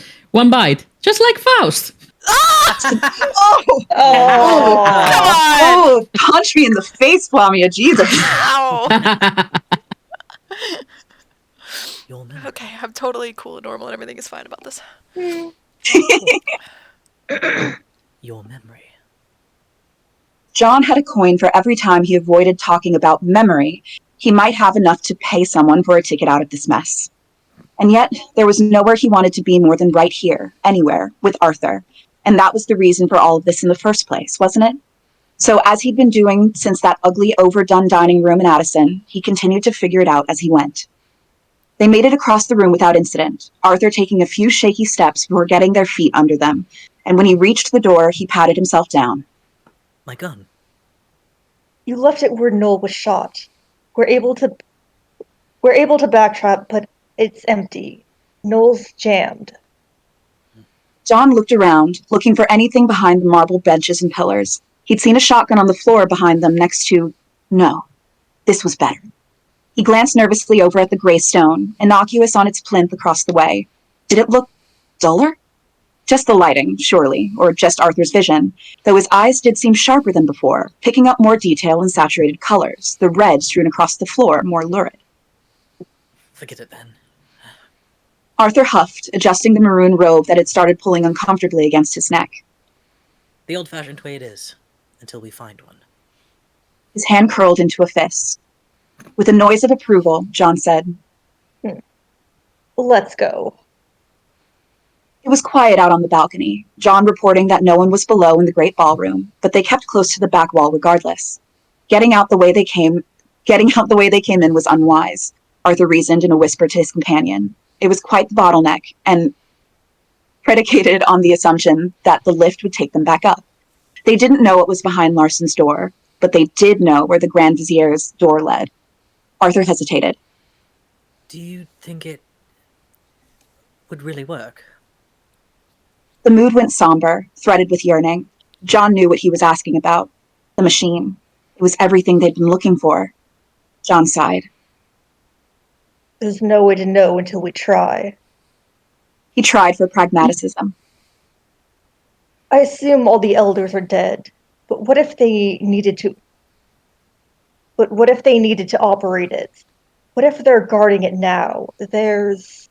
Too many variables. Arthur sighed as well. Do you want it to work? Of course I do. You don't think I do? No, it's just... John could hear him struggling with the words. Never mind. First things first. Safety. Arthur turned from the Grand Vizier's door and instead went into Larson's, walking in with the confidence that neither of them felt, and ran directly into another person. They both exhaled sharply. Arthur caught himself in the door, and when he faced the sound of the person's breathing, he gasped, suddenly twitching his right arm in some small spasm to touch his cheek. I guess I'll take this one. Oh, it's you, thank fuck. They said, clapping him on the shoulder. Arthur startled, and John grabbed his hand as it left his face, holding him from reacting. Wait, they're not aggressive. They breathed in relief, unaware. I was worried when people started screaming. I ran, but I couldn't leave you behind. Did you find Dawn? Who the fuck was Dawn? Arthur was equally thrown. I didn't.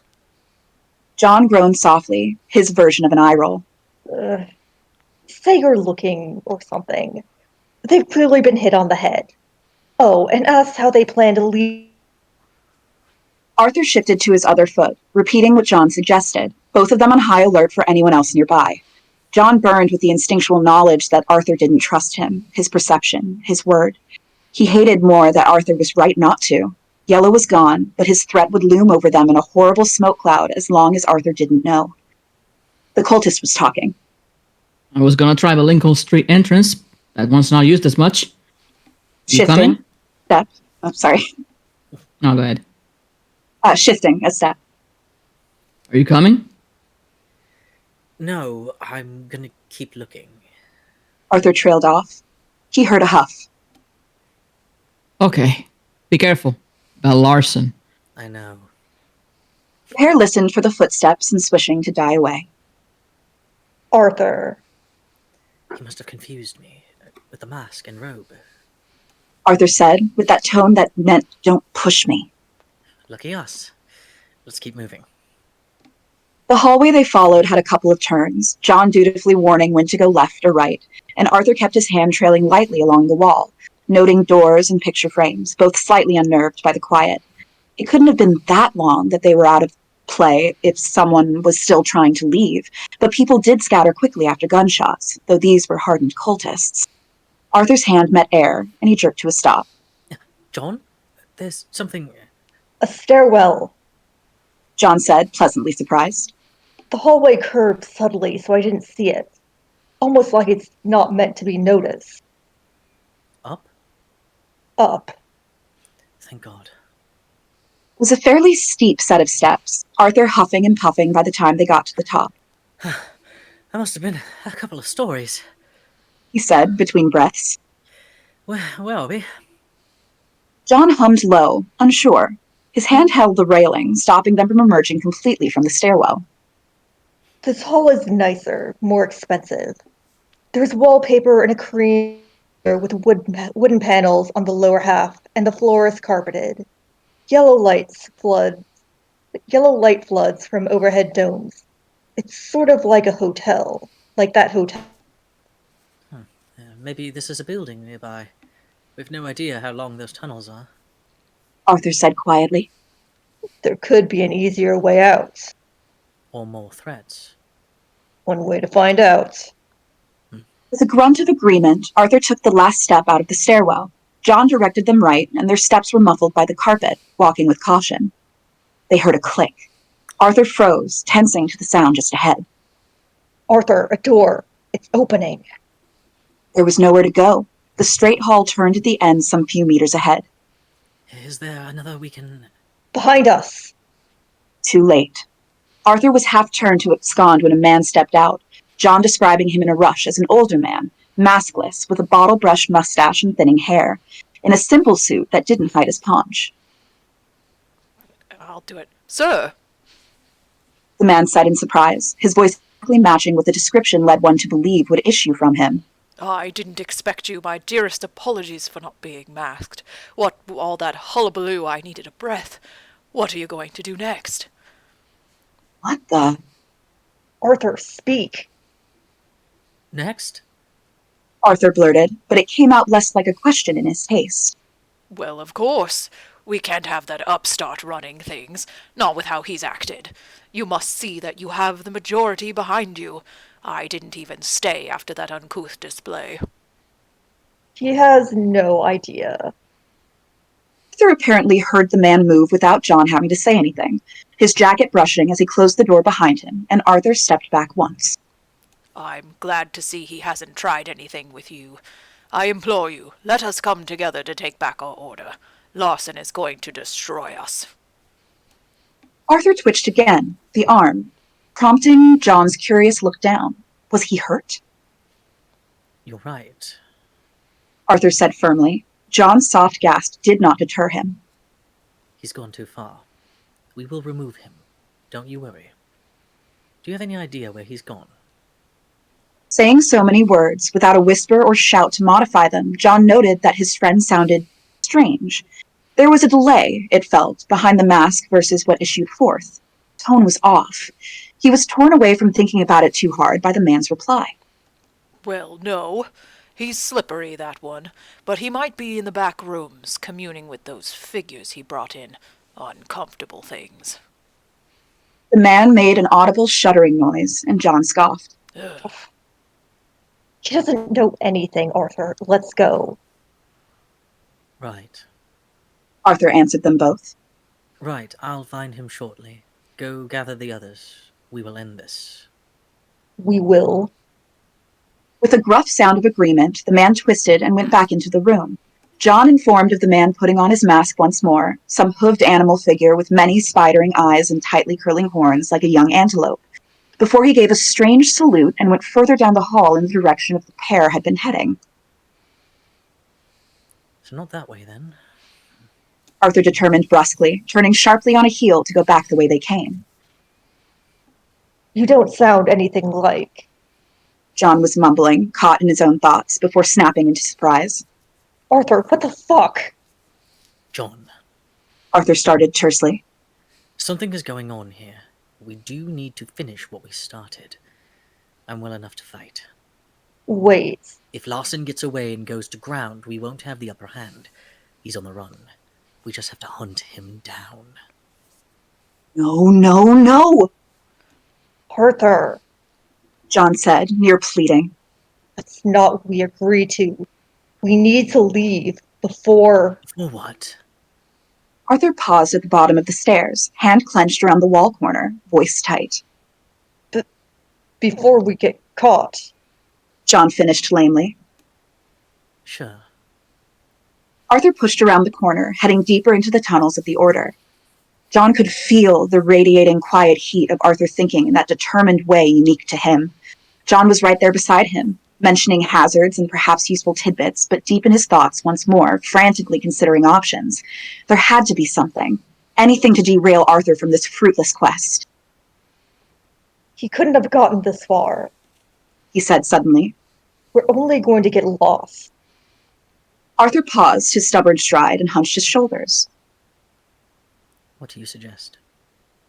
He didn't sound overly open to them, but it was a start, an opening. Back the way we came, but there's probably rooms to check, or... Or maybe he had help. How else would he have gotten away so quickly? You think the butcher carried him off for a prize? Do you think... He stopped, sharply on a gasp.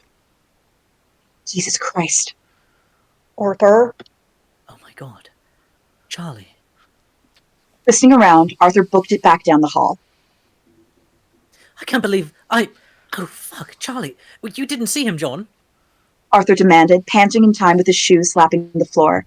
John put his hand to the wall, keeping them straight. I didn't. He replied in surprised truth. There was blood on the balcony, but I didn't think. I didn't remember. What, you fucking remember now? Each sentence was pushed forward in an exhale, driving them closer to where they started. John made a soft noise of agreement, torn between fear and relief, trapped. Where was Noel? He knew where the rest of them went, but Noel. He was startled to find that he did not know. He truly didn't remember. He'd liked the detective, yes, but not enough to spare him extra thought when Arthur was still in peril. But now, the abrupt ending to his memory was like a loose wire, humming and dangerously incomplete. Wait. Helping them skid to a stop at a perpendicular crossing, Arthur was clearly frustrated. What? I see blood on the wall. It goes... He paused, and Arthur angled his head slowly to scan the walls. I think we're on the right track. Which way, John? Before he could answer, they heard jogging feet behind. Anyone? I get it. Excuse me, sir, have you seen... Arthur turned, breathing hard, baby language angrily Baby resigned language. to possible... Baby... Oh, it says baby. Tycho! Alright, cool. Note What's that it supposed down to for be? later.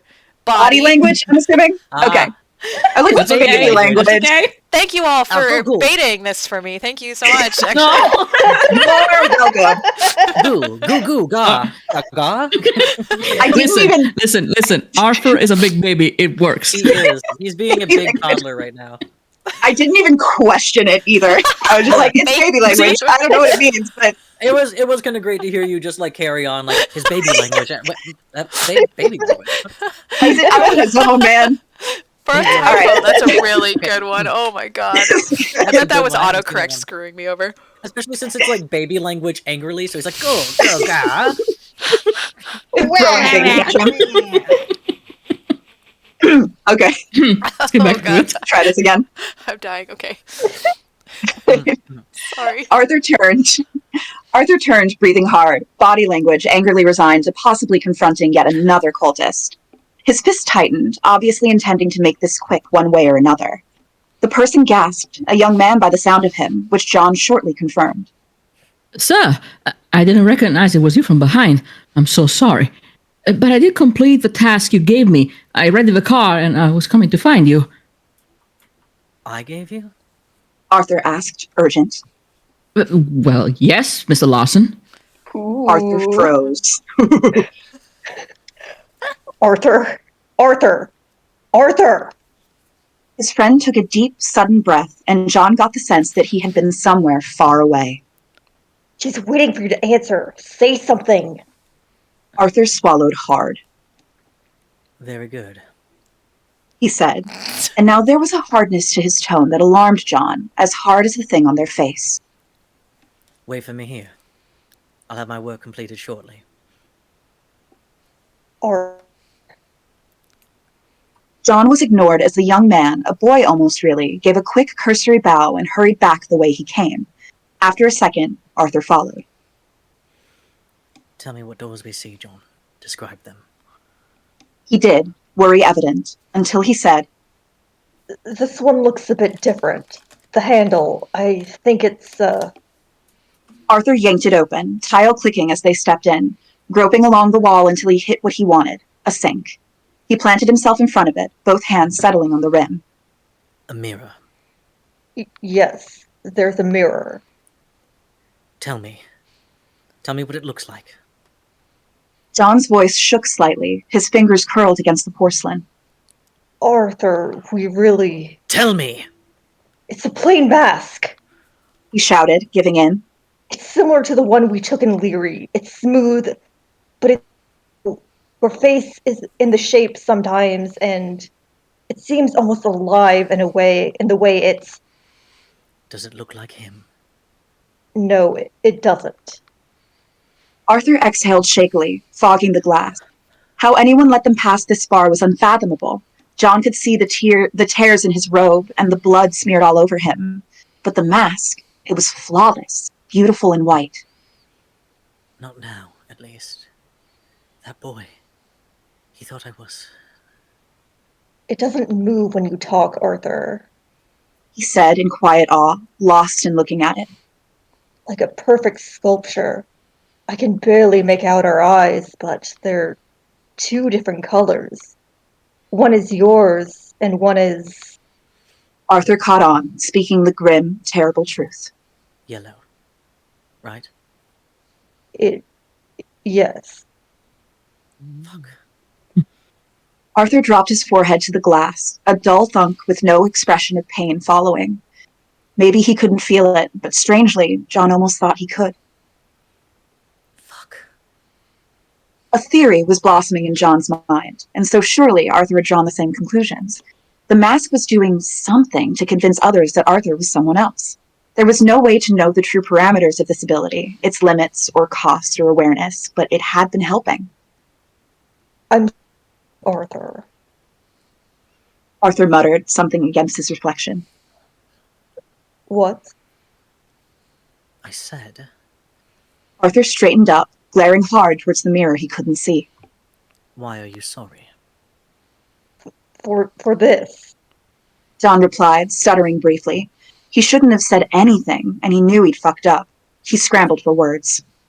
I don't know why it's happening. I'm not doing it on purpose. You know that, right? I'm not trying to hurt you. I don't want to take more of you. Slowly he reached, the left-hand fingers tracing the mirror where it reflected the yellow eye. His eye.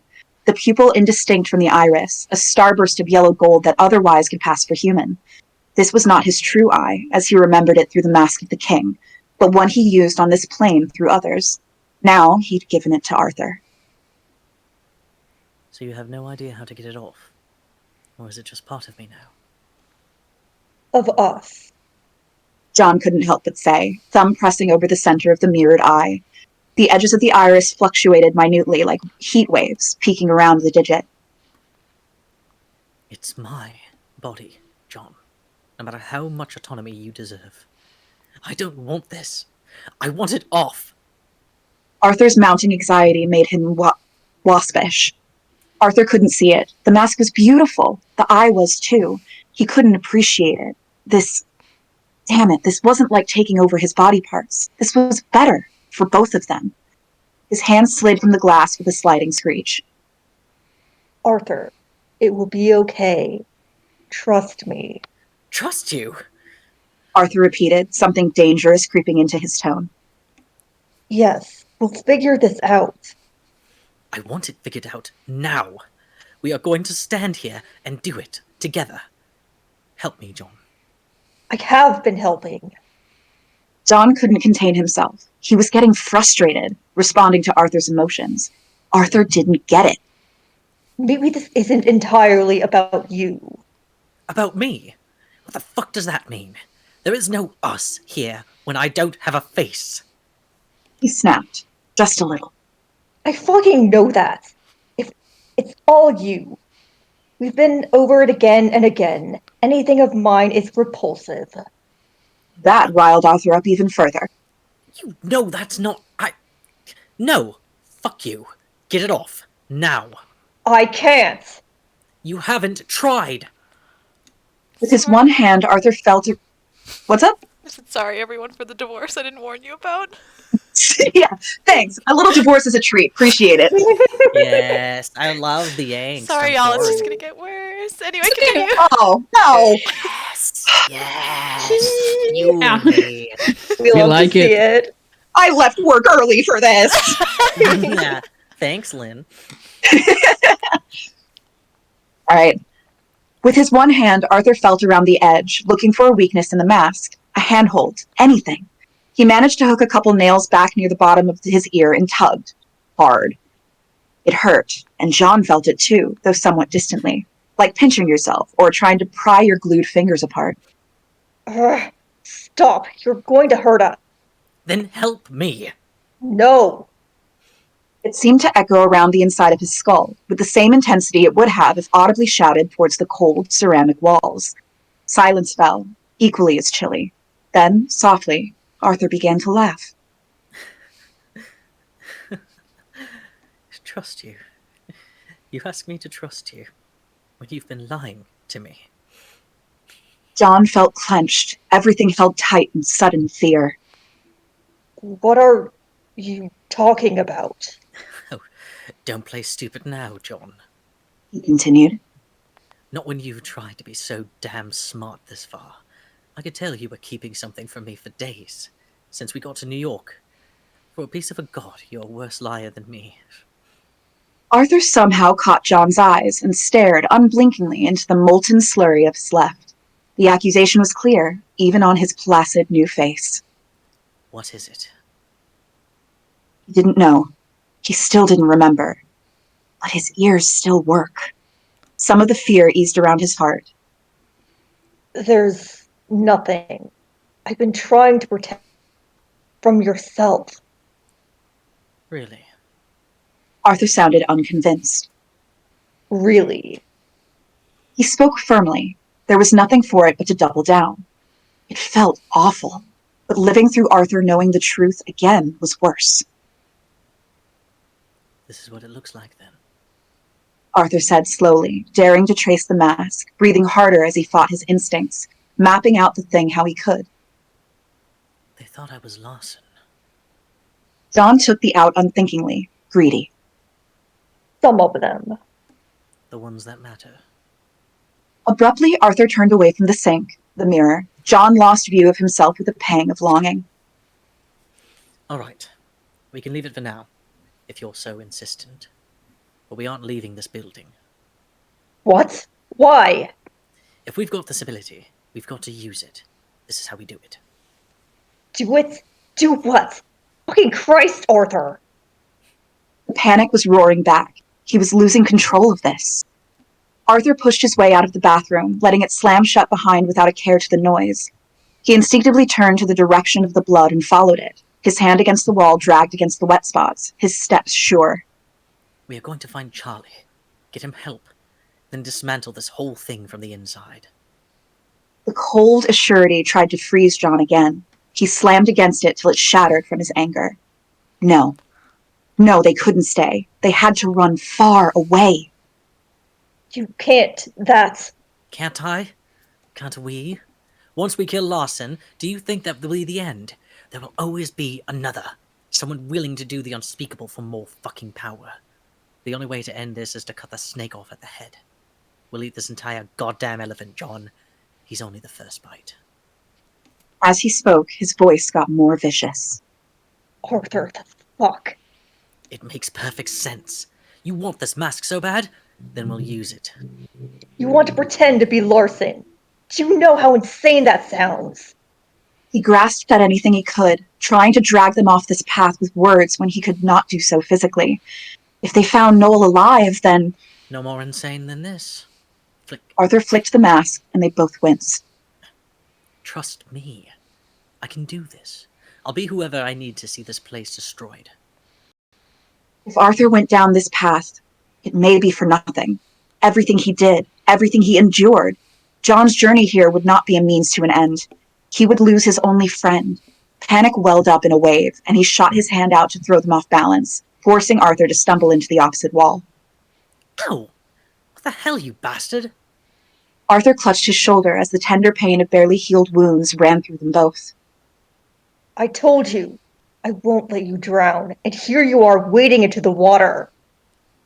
Shocked, Arthur straightened up as if it were a physical bolt of electricity. This isn't the same. You know it. Tell me how. You're yellow, you were sorry. Desperation leaked through.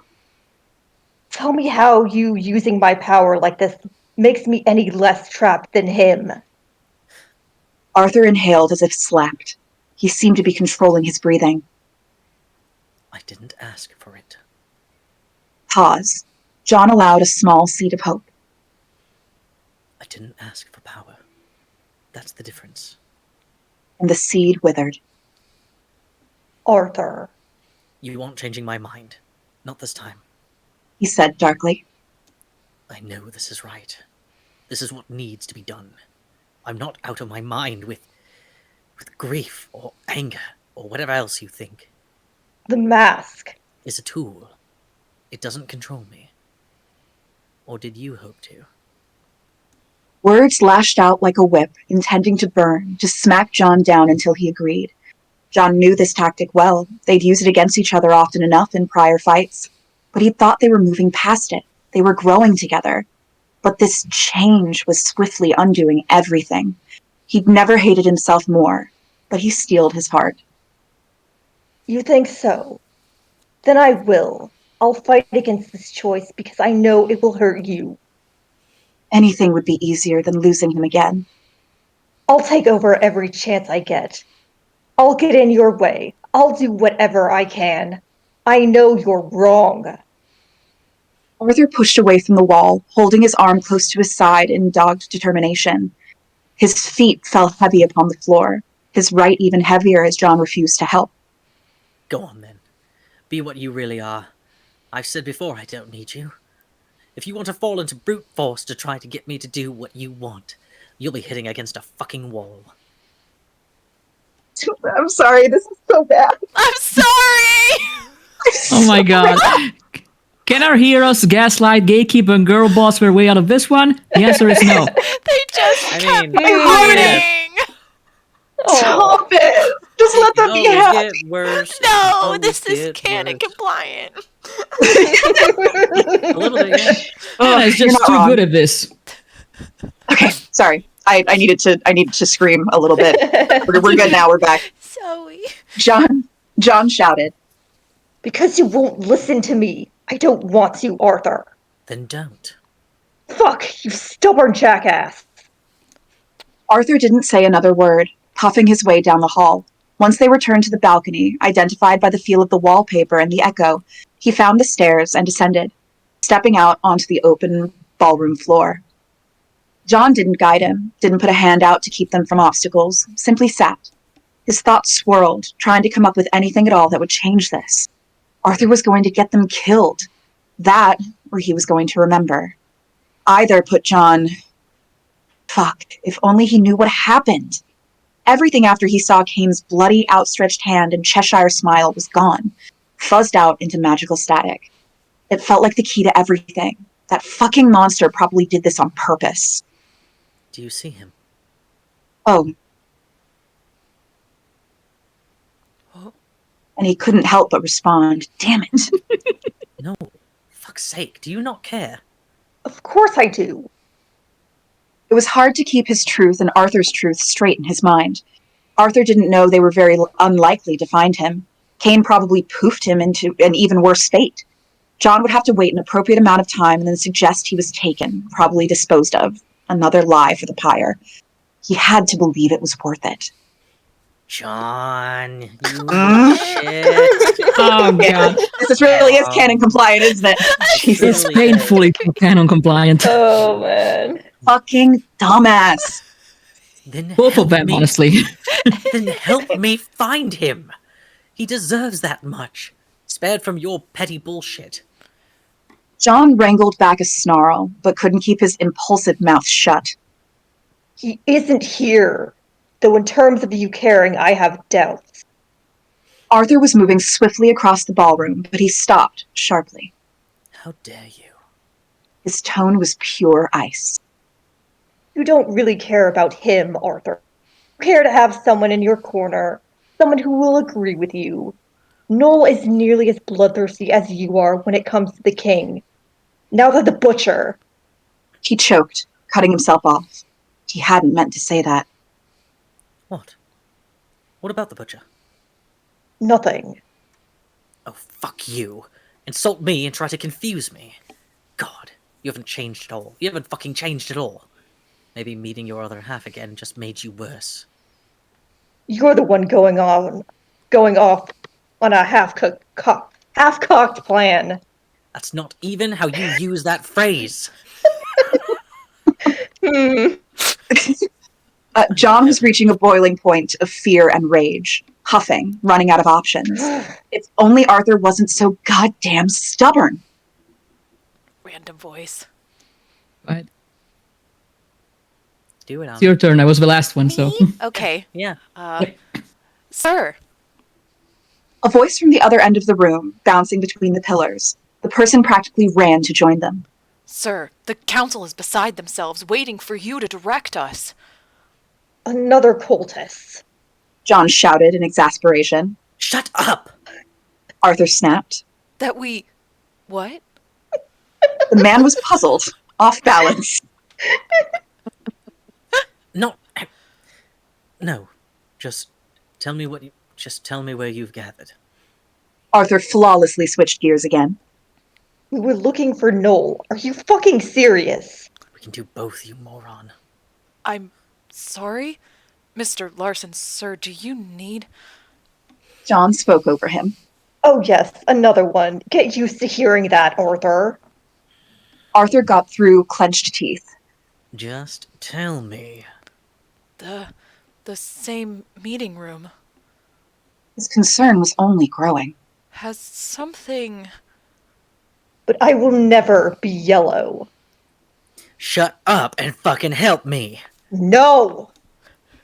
John's power surged, sending a tingling through every part of them.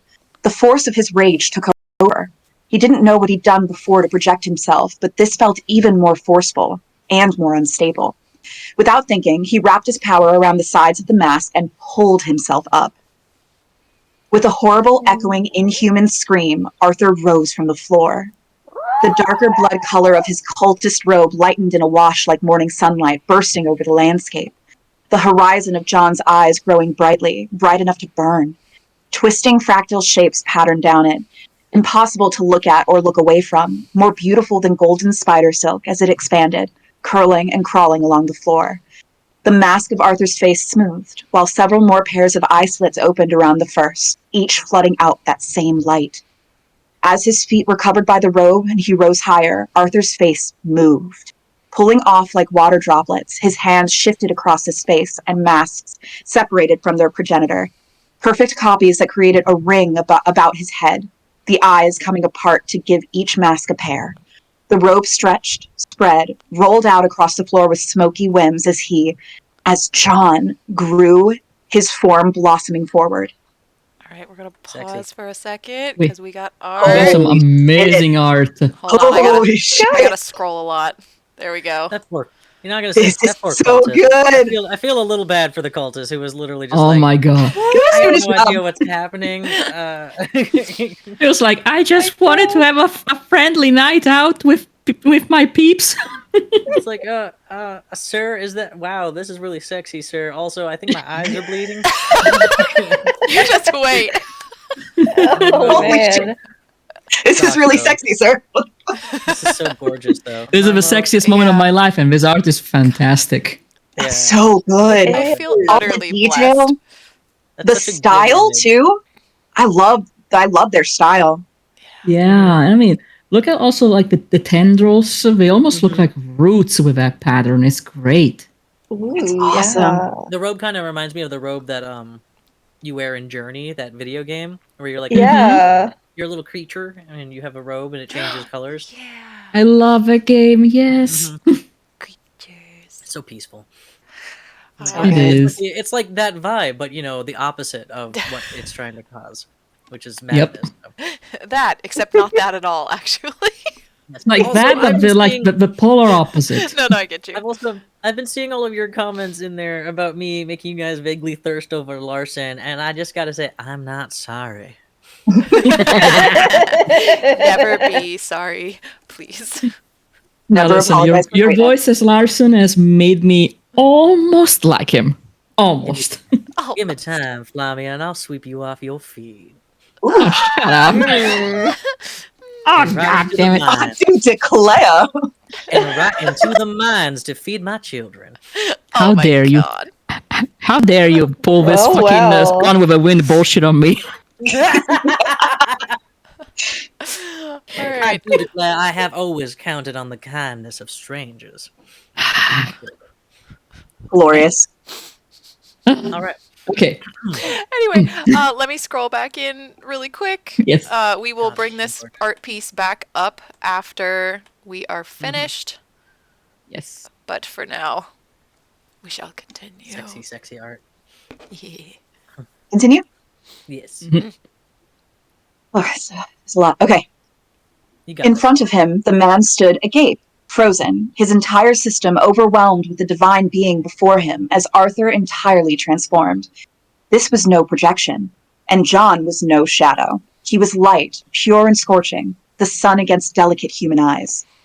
In a final change, the mask split when Arthur's hands fell away with floating grace, the last petals opening, each cracked long ways into a dozen long porcelain shards of imperfect sizes without a single chip lost, ascending into a deadly crown. John roared. Dust shook from the ceiling, and the chandelier's diamond chains clinked with the force. The power of having a form such as this once more, it overwhelmed the senses. He was seeing in colors he barely remembered names for, sensing beyond 4 dimensions, feeling so many things of this mortal plane in a glorious concert. In this moment, overcome with the change, he remembered what it was to be king. Then the poor man who bore witness to his emergence began bleeding from his eyes. You called it! Oh shit, you called it, Charlie. Called it, Charlie. I mean, He it's just a convulsed. staple. Yeah, poor kid. He convulsed, a trembling having overtaken him. His hands went to press to his temples, unable to tear his gaze away from the god, falling to his knees. With an awful lowing, he dragged his nails down his cheeks, smearing blood and tears before he collapsed entirely. So what? It was a cultist, and not his. With this form, he could do anything he wanted. He would. John. Heard from far away and inside. Arthur, weak, afraid. Just like that, John snapped out of the glow of his returned glory and into his sanity.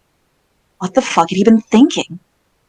At the loss, his power crumbled away. A shattering sound akin to breaking 100 glasses at once rang across the ballroom. The shining might dusted into dazzling nothing, and the room darkened.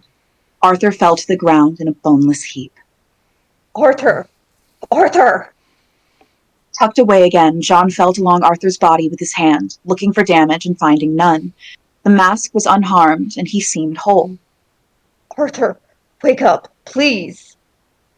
He did not stir, but his breath where John pressed his chest was shallow, his pulse thready but present. No. Oh, God, no. He said quietly, but no one could hear him. He'd only wanted Arthur to listen. John patted at Arthur's face, tried to see through the slightest crack between his unconscious eyelids.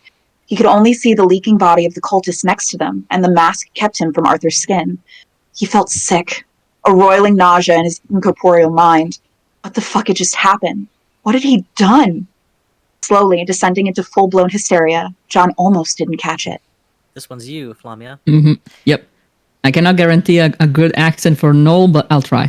Ah, that's fine. We believe in you. Arthur!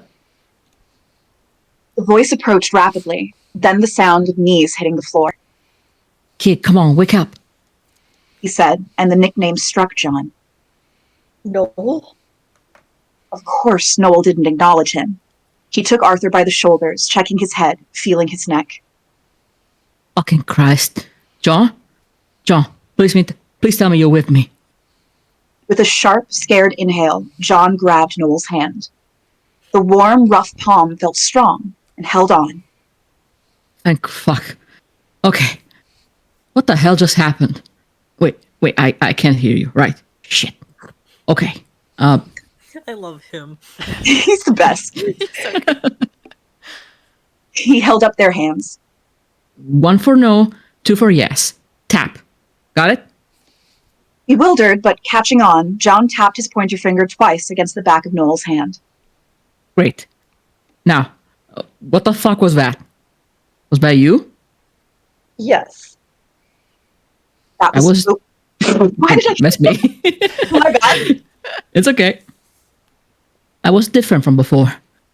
I saw the end of it from the door over there. Luckily, I didn't go nuts again.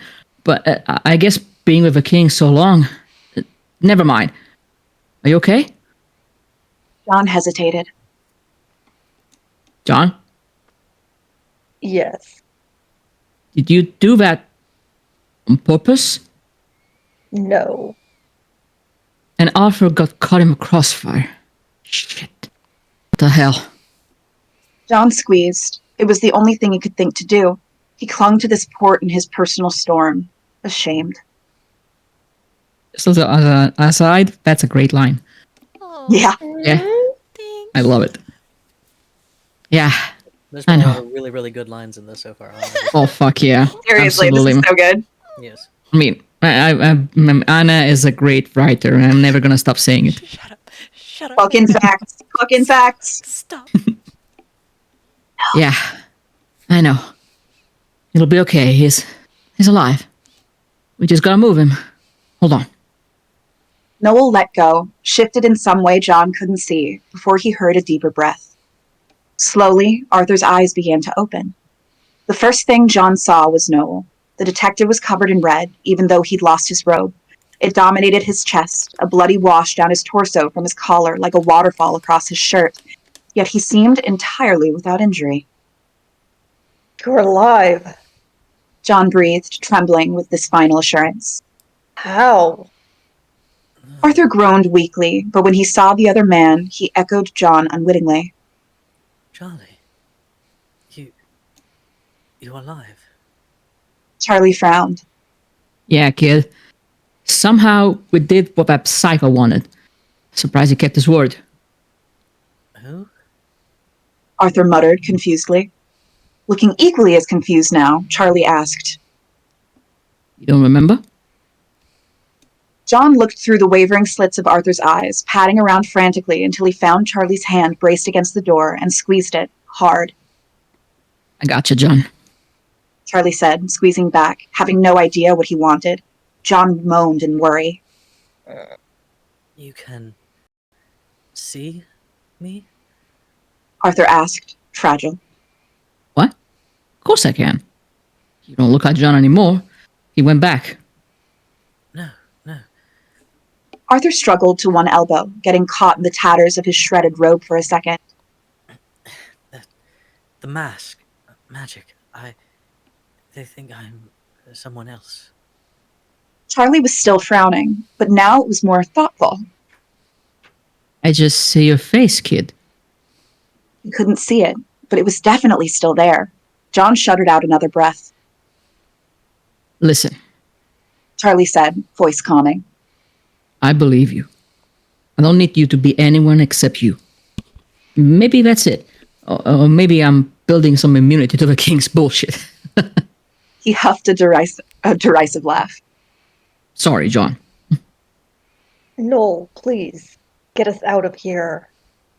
John begged, holding tight before lifting his hand to point at the double doors that led out. What? Charlie asked. No, John. Arthur said, lying back again in fatigue. Then to Charlie. He wants to leave. After all that, I'm of a mind to agree. Where's Larson? The bastard? Hell, I hope. But probably the dream.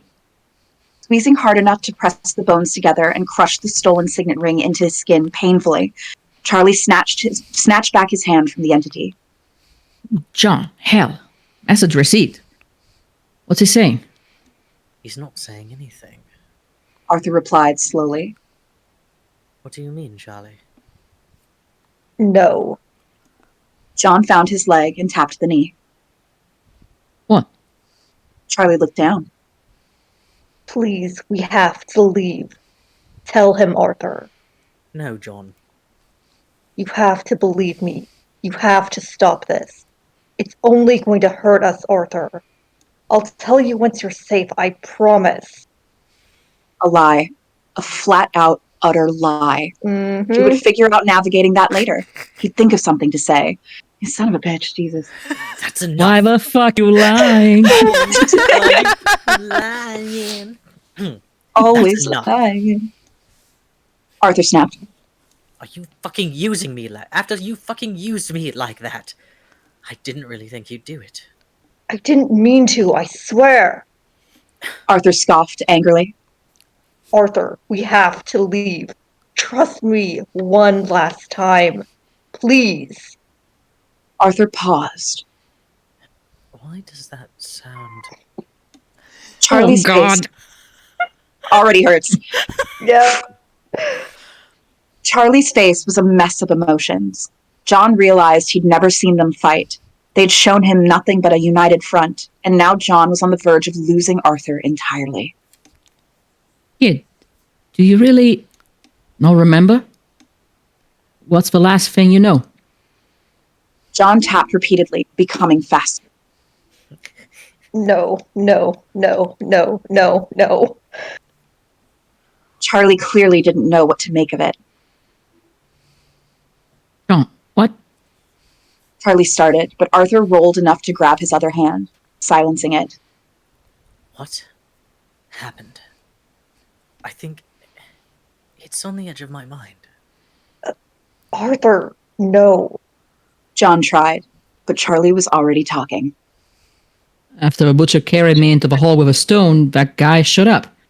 Everything sort of froze, but he was talking to you both about... Stop. The memory was back. John could feel it in the tension of Arthur's body that referred to the parts John controlled. Could feel it in the weight of the silence. You lied. Quiet. I had to. We touched it, and you didn't tell me. Wait. John dropped what he had been about to say. What? Arthur struggled to sit up, Charlie's hand on his back. I touched the stone, John, and you fucking lied about it. They what? With an inhale like a punch in the gut, John remembered too. Oh, right. The detective. Well, you can leave too. Arthur!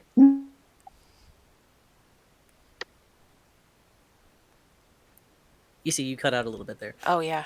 Oh. Arthur, no! There we go. Wait! Arthur shouted, throwing his hands out. Kane, his own disgusting hand raised in a gesture of imminent dismissal, paused. Yes, my canaries? He drew out the yes, curious. John could see the intrigue on his face. Save him.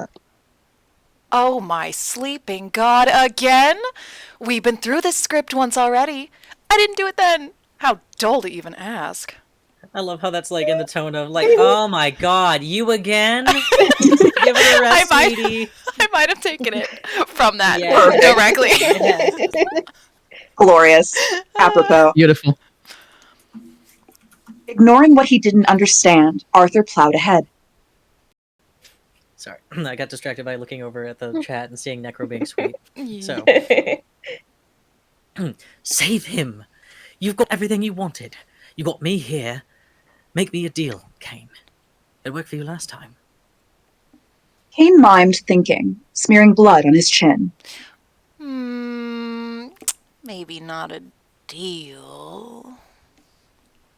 Arthur made a sound, but Kane held up a finger and Arthur was silenced. Hush. Something new. A wager. What kind of wager? The kind that's funny, Goldie. Your pit bait there is so close to death I can taste it. Sort of mid, honestly. So how about this? If he can make it out those doors, I'll heal him up. Good as new, just like I did for you. He unfroze Arthur's vocal cords and Arthur launched into protest. There's no way he can. Oh, he's a fighter. He survived the unspeakable, right? He's got at least one itty-bitty chance. Better than nothing. You don't even have to agree. He's already put his money in. With this, Kane cackled, pointing. John followed his finger, seeing Noel having started to crawl with aching slowness to the doors. It wasn't far, but he might as well have been a snail in a parking lot. He would never make it. Blood trailed behind his feet to complete the look as he pushed with the toes of his slippery shoes. Look at him go! Kane said through giggling laughter. Noel made a noise, a grunt of pain and maybe dismissal, and doggedly kept moving. Anyway. Kane sobered sharply, and John hated himself for looking away. Look, Arthur, it's time for us to have a chat. Just us. His eyebrows waggled, totally lost on Arthur. And then, when Kane had offered his hand... I have such wonders to show you. It was about choice. Hey. Hey. Fuck off. Arthur snarled and flung his hand out to the stone. The energy blast as his palm made contact threw him back, hitting the floor hard and skidding several feet. He clung to consciousness with his clawing tenacity, despite the wave of otherworldly power passing through him, more painful than touching a live wire, and hit the walls with a boom. He groaned, and John was horrifically silent. His whole body felt charged, his arm and face worst of all. Unbeknownst to him, Kane scrunched his nose in annoyance.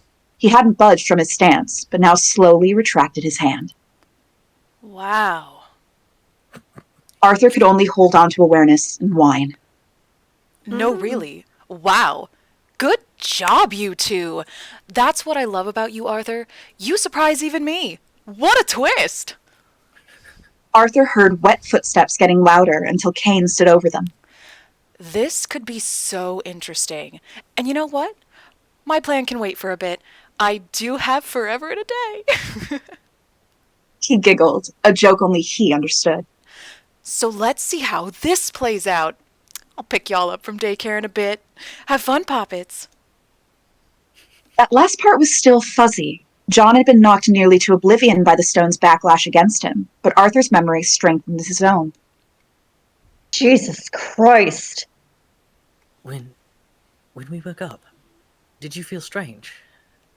Arthur asked, slowly pushing Charlie away and then feeling along his face, the ghost of pins and needles lingering there for them both. No, John made a choice. The truth was already out. I felt strong. You didn't remember it. It wasn't a question. No, I swear to you I didn't. I think the stone did something. The power. But you did remember the rest. Charlie crouched next to them, ready to move, but gave them time with lifted brows. I'm sorry. I'm sure you are. Arthur replied, with a cryptic tone that John didn't trust. Help me up, Charlie. Sure. Charlie stood, taking Arthur's reaching arm in both hands to haul him up. He stumbled, legs shaky, and Charlie caught him with an arm looping around his shoulders. Okay, there we are. There was a room just over there. I was hiding in there earlier. Come on. With dragging steps, Arthur and John got their feet under them and let Charlie lead. You know, Charlie started, trying to be conversational despite the heaviness in the air. when you did whatever, touch the stone, I guess, you saved me. What? What? They said it at the same time, looking over. Charlie gave a little lopsided grin. Okay, hold on. I want to try that. Easy. You and me. The same. Wait, no, Lynn. Wait, no, Easy. Yeah, sorry. Yeah, me. Easy, easy. I just had a day. At the same time, on 1, 2, 3, we say what? Okay. All right? Okay. Yeah.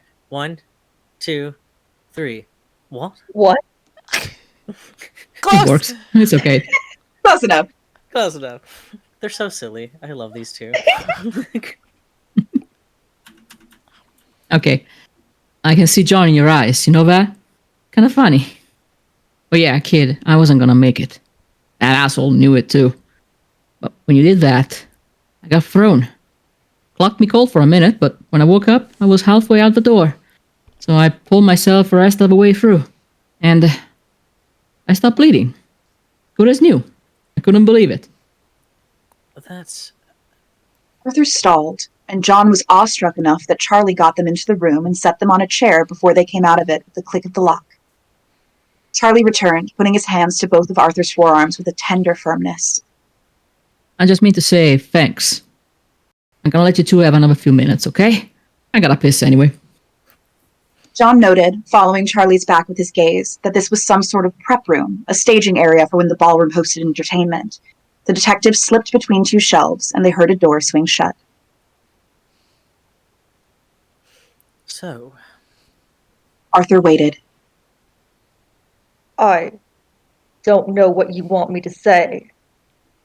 With a sigh, Arthur said, Well, I think I can start by admitting that I owe you a small apology.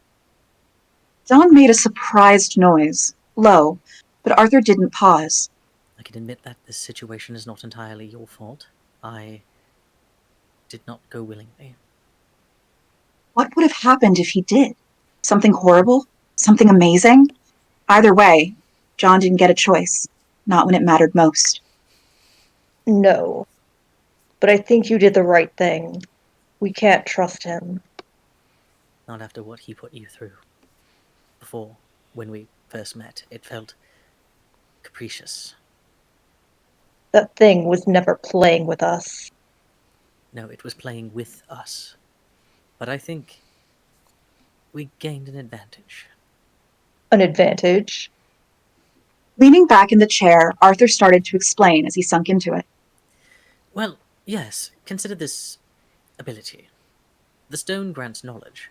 With your power as the once king, I think we've perhaps made something new. Something that gives us an edge. John had a bad feeling. Maybe. You aren't hiding anything else, are you? Arthur asked, suddenly shrewd. No, I'm not. That was it. Fucking liar. Mm-hmm.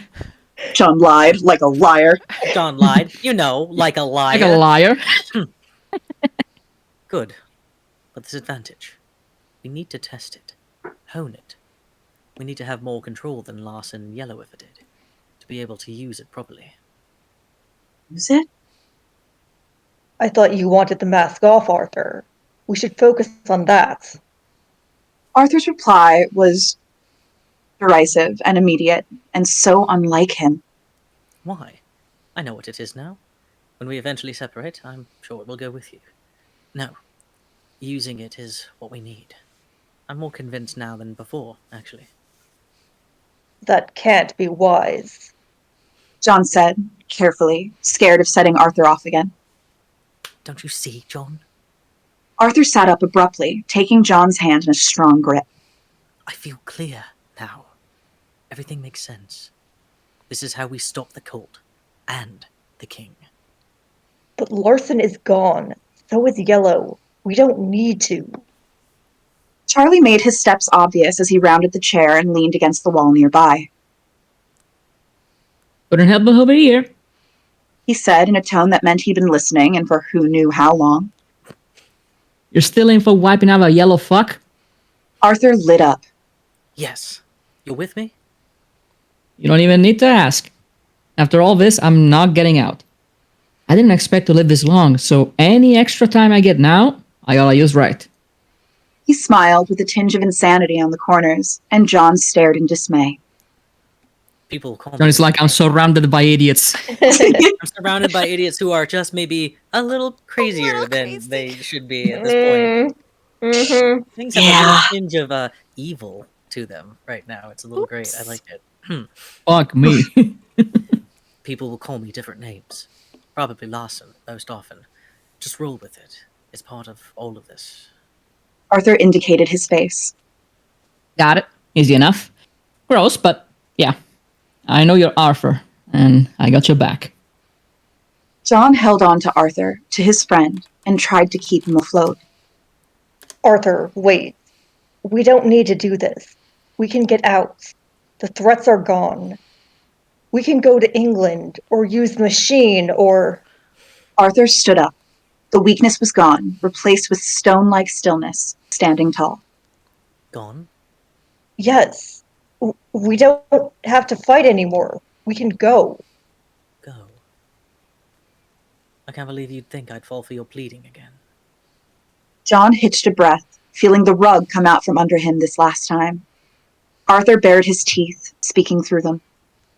You forget, John, that you lied to me. You undermined everything about our relationship. You threw out all that I had said, and then lied again. You tried to convince me using every trick in the book. I haven't forgotten, and I won't. So stop trying. Now, if you respect me at all, you will respect this choice. I trusted you, and you let me down. So now, you have to trust me. That wasn't fair. He'd done everything for him. Maybe, one day, he would have the chance to explain, but not if he pushed his friend further away. John swallowed, If he had tears, they would be what thickened his voice. All right. We will do it together. He had no reason to fight it, other than the awful nagging feeling in the back of his mind that this wasn't right. This wasn't the path they should be on, but Arthur had already gone down the first steps, and turning around would certainly be worse. This way, he still had Arthur. That's all that mattered. Don't worry. Arthur pulled off the remains of the robe, unbothered when a slip snagged on his arm and tore more with a clean, sharp sound. He considered it with disdain and dropped it to the floor. We will both get everything we wanted. It will just take a bit more time. What did he want? John suddenly didn't want to know. The feeling grew to fill him as Arthur clapped Charlie on the back, smiling. Let's destroy this cult. Oh, no. No, you're right. It's Arthur, you're right. Sorry. Alright, no worries. Let's destroy this fucking cult, shall we? Lead the way, Mr. Lawson. Charlie returned with a sweeping gesture, making his way to the open door. Arthur chuckled. John felt something terribly familiar in the dark sound.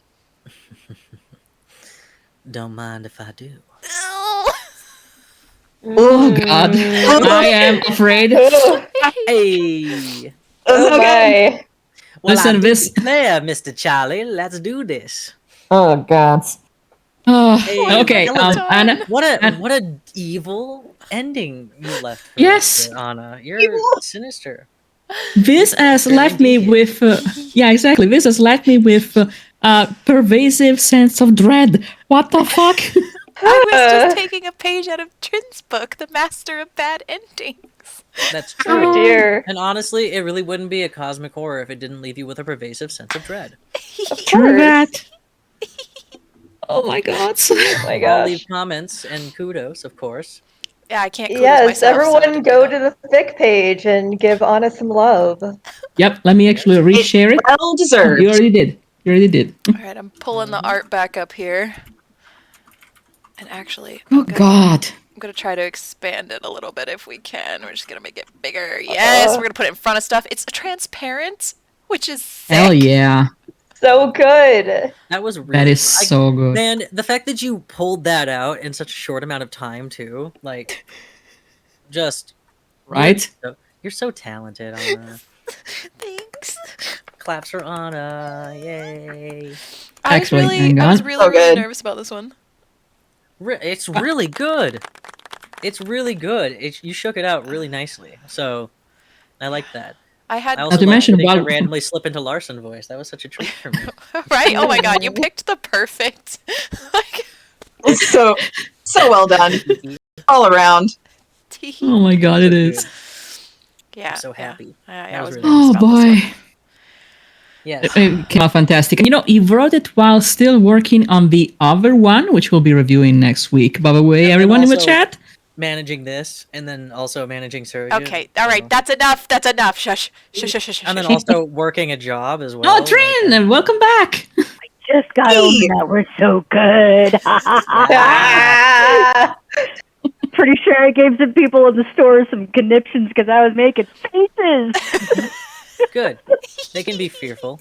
Yeah, it's Texas. That's They fine. should be. They That's how you need keep- some fear in their lives. That's how you keep them from bothering you about like Girl Scout That is, cookies well, and that is petitions. generally my attempt in public: is do not Yeah. perceive me. So Exactly. And if they do, You channel, they like- start bleeding from the eyes and falling to the ground. That's okay. unfortunately, It's not your I cannot manage scary. I'm 5'2.5". Nothing about me is scary, but I can go Aw. invisible. fault. You know what's also mean- small and scary? The blue ringed octopus. Okay, so you're fine. Ooh. Good one, good point. Point made. Very Also, nice. Trin, there is something scary about you. Your skills. Yeah, they are pretty scary. The rate at which you put out fic as well is terrifying. Christ. Yeah, that blows my mind. I'm not gonna lie. Hyperfixation for In the case anyone was- win. In case anyone was wondering, there have been multiple updates to Surrogate in this last week. They So have like Mhm. 4 Yeah, so you know, far. Private and I went Yeah. a little crazy because you know, while we were working on the MMM fix, we kept going, oh, we got to do this next. And, yeah, we're Oh, going to yeah. do that. And so, you guys were just Yeah. outlining like crazy. Meanwhile, on the fly. Both Yes. of them wrote 2 fics by choice. I'm just saying. Yep. Just putting it out there. They're You guys think insane. I'm They're insane? absolutely insane. They're multi on a like different chaptered dimension. ones too. Like I just I can't. insane, the both of you. I can't. And with the world building in all of them, also like We feed off each other. I don't even know what to tell you. I don't just know. toss the brain cell back and forth. It's amazing. I mean, I'm just saying, like, everyone had really good world building and like interesting AUs that they've covered in this MMM. Like, I could not agree more. This has been a delight. It was so hard not to read these fics that we were going to do out loud. You're doing so good, sweetie. There's only one left. I struggle. Oh, Speaking of which, let me see. Yeah, speaking of, where we at? Actually, I'm gonna move us back to our links page. Yes. So I can actually And look while you at do my that, computer. We are under time even. Oh my gosh, we did it. That's not gonna happen tomorrow. Right now, I'm warning you right now. You mean on Sunday? Yeah, on Sunday because Sunday. Yes. Yeah. God, why did I make that choice? I don't know. That's what we're doing. Well, Sunday is. I have Sundays off, so. Yeah, and if I remember correctly, Jasper is also going to be off on Sunday, so. That's correct. Yep. He might join us. And on Sunday, April 21st, from 7 to 10 p.m. EST time, we are going to be reading live "And in Blood is Born Anew" from Seer of Time, which is a phenomenal writer. So I hope to see you all there. An amazing commenter and the artist Ash NB. Yep. So don't say any more about it. We don't want to spoil anything. But No, that one is excited. on the longer side, so we are gonna have to haul ass a little bit on that to get through it. We can manage it. How many words is it? Let me look at the word count. 1 second. 20,000. So it's oh my god. pushing it. That's why I let it be by itself. Everything else on the next week, that we have 4 review days next week. We have the 22nd, the 23rd, the 24th, and the 26th. And we will be doing 1, 2, 3, 4, 5, 6 fics then between those 4 days. Some of them because they're too long, and some of them is because they're too not safe for work to read in their entirety. Some of us went a little hard on the explicit tag, and that's okay.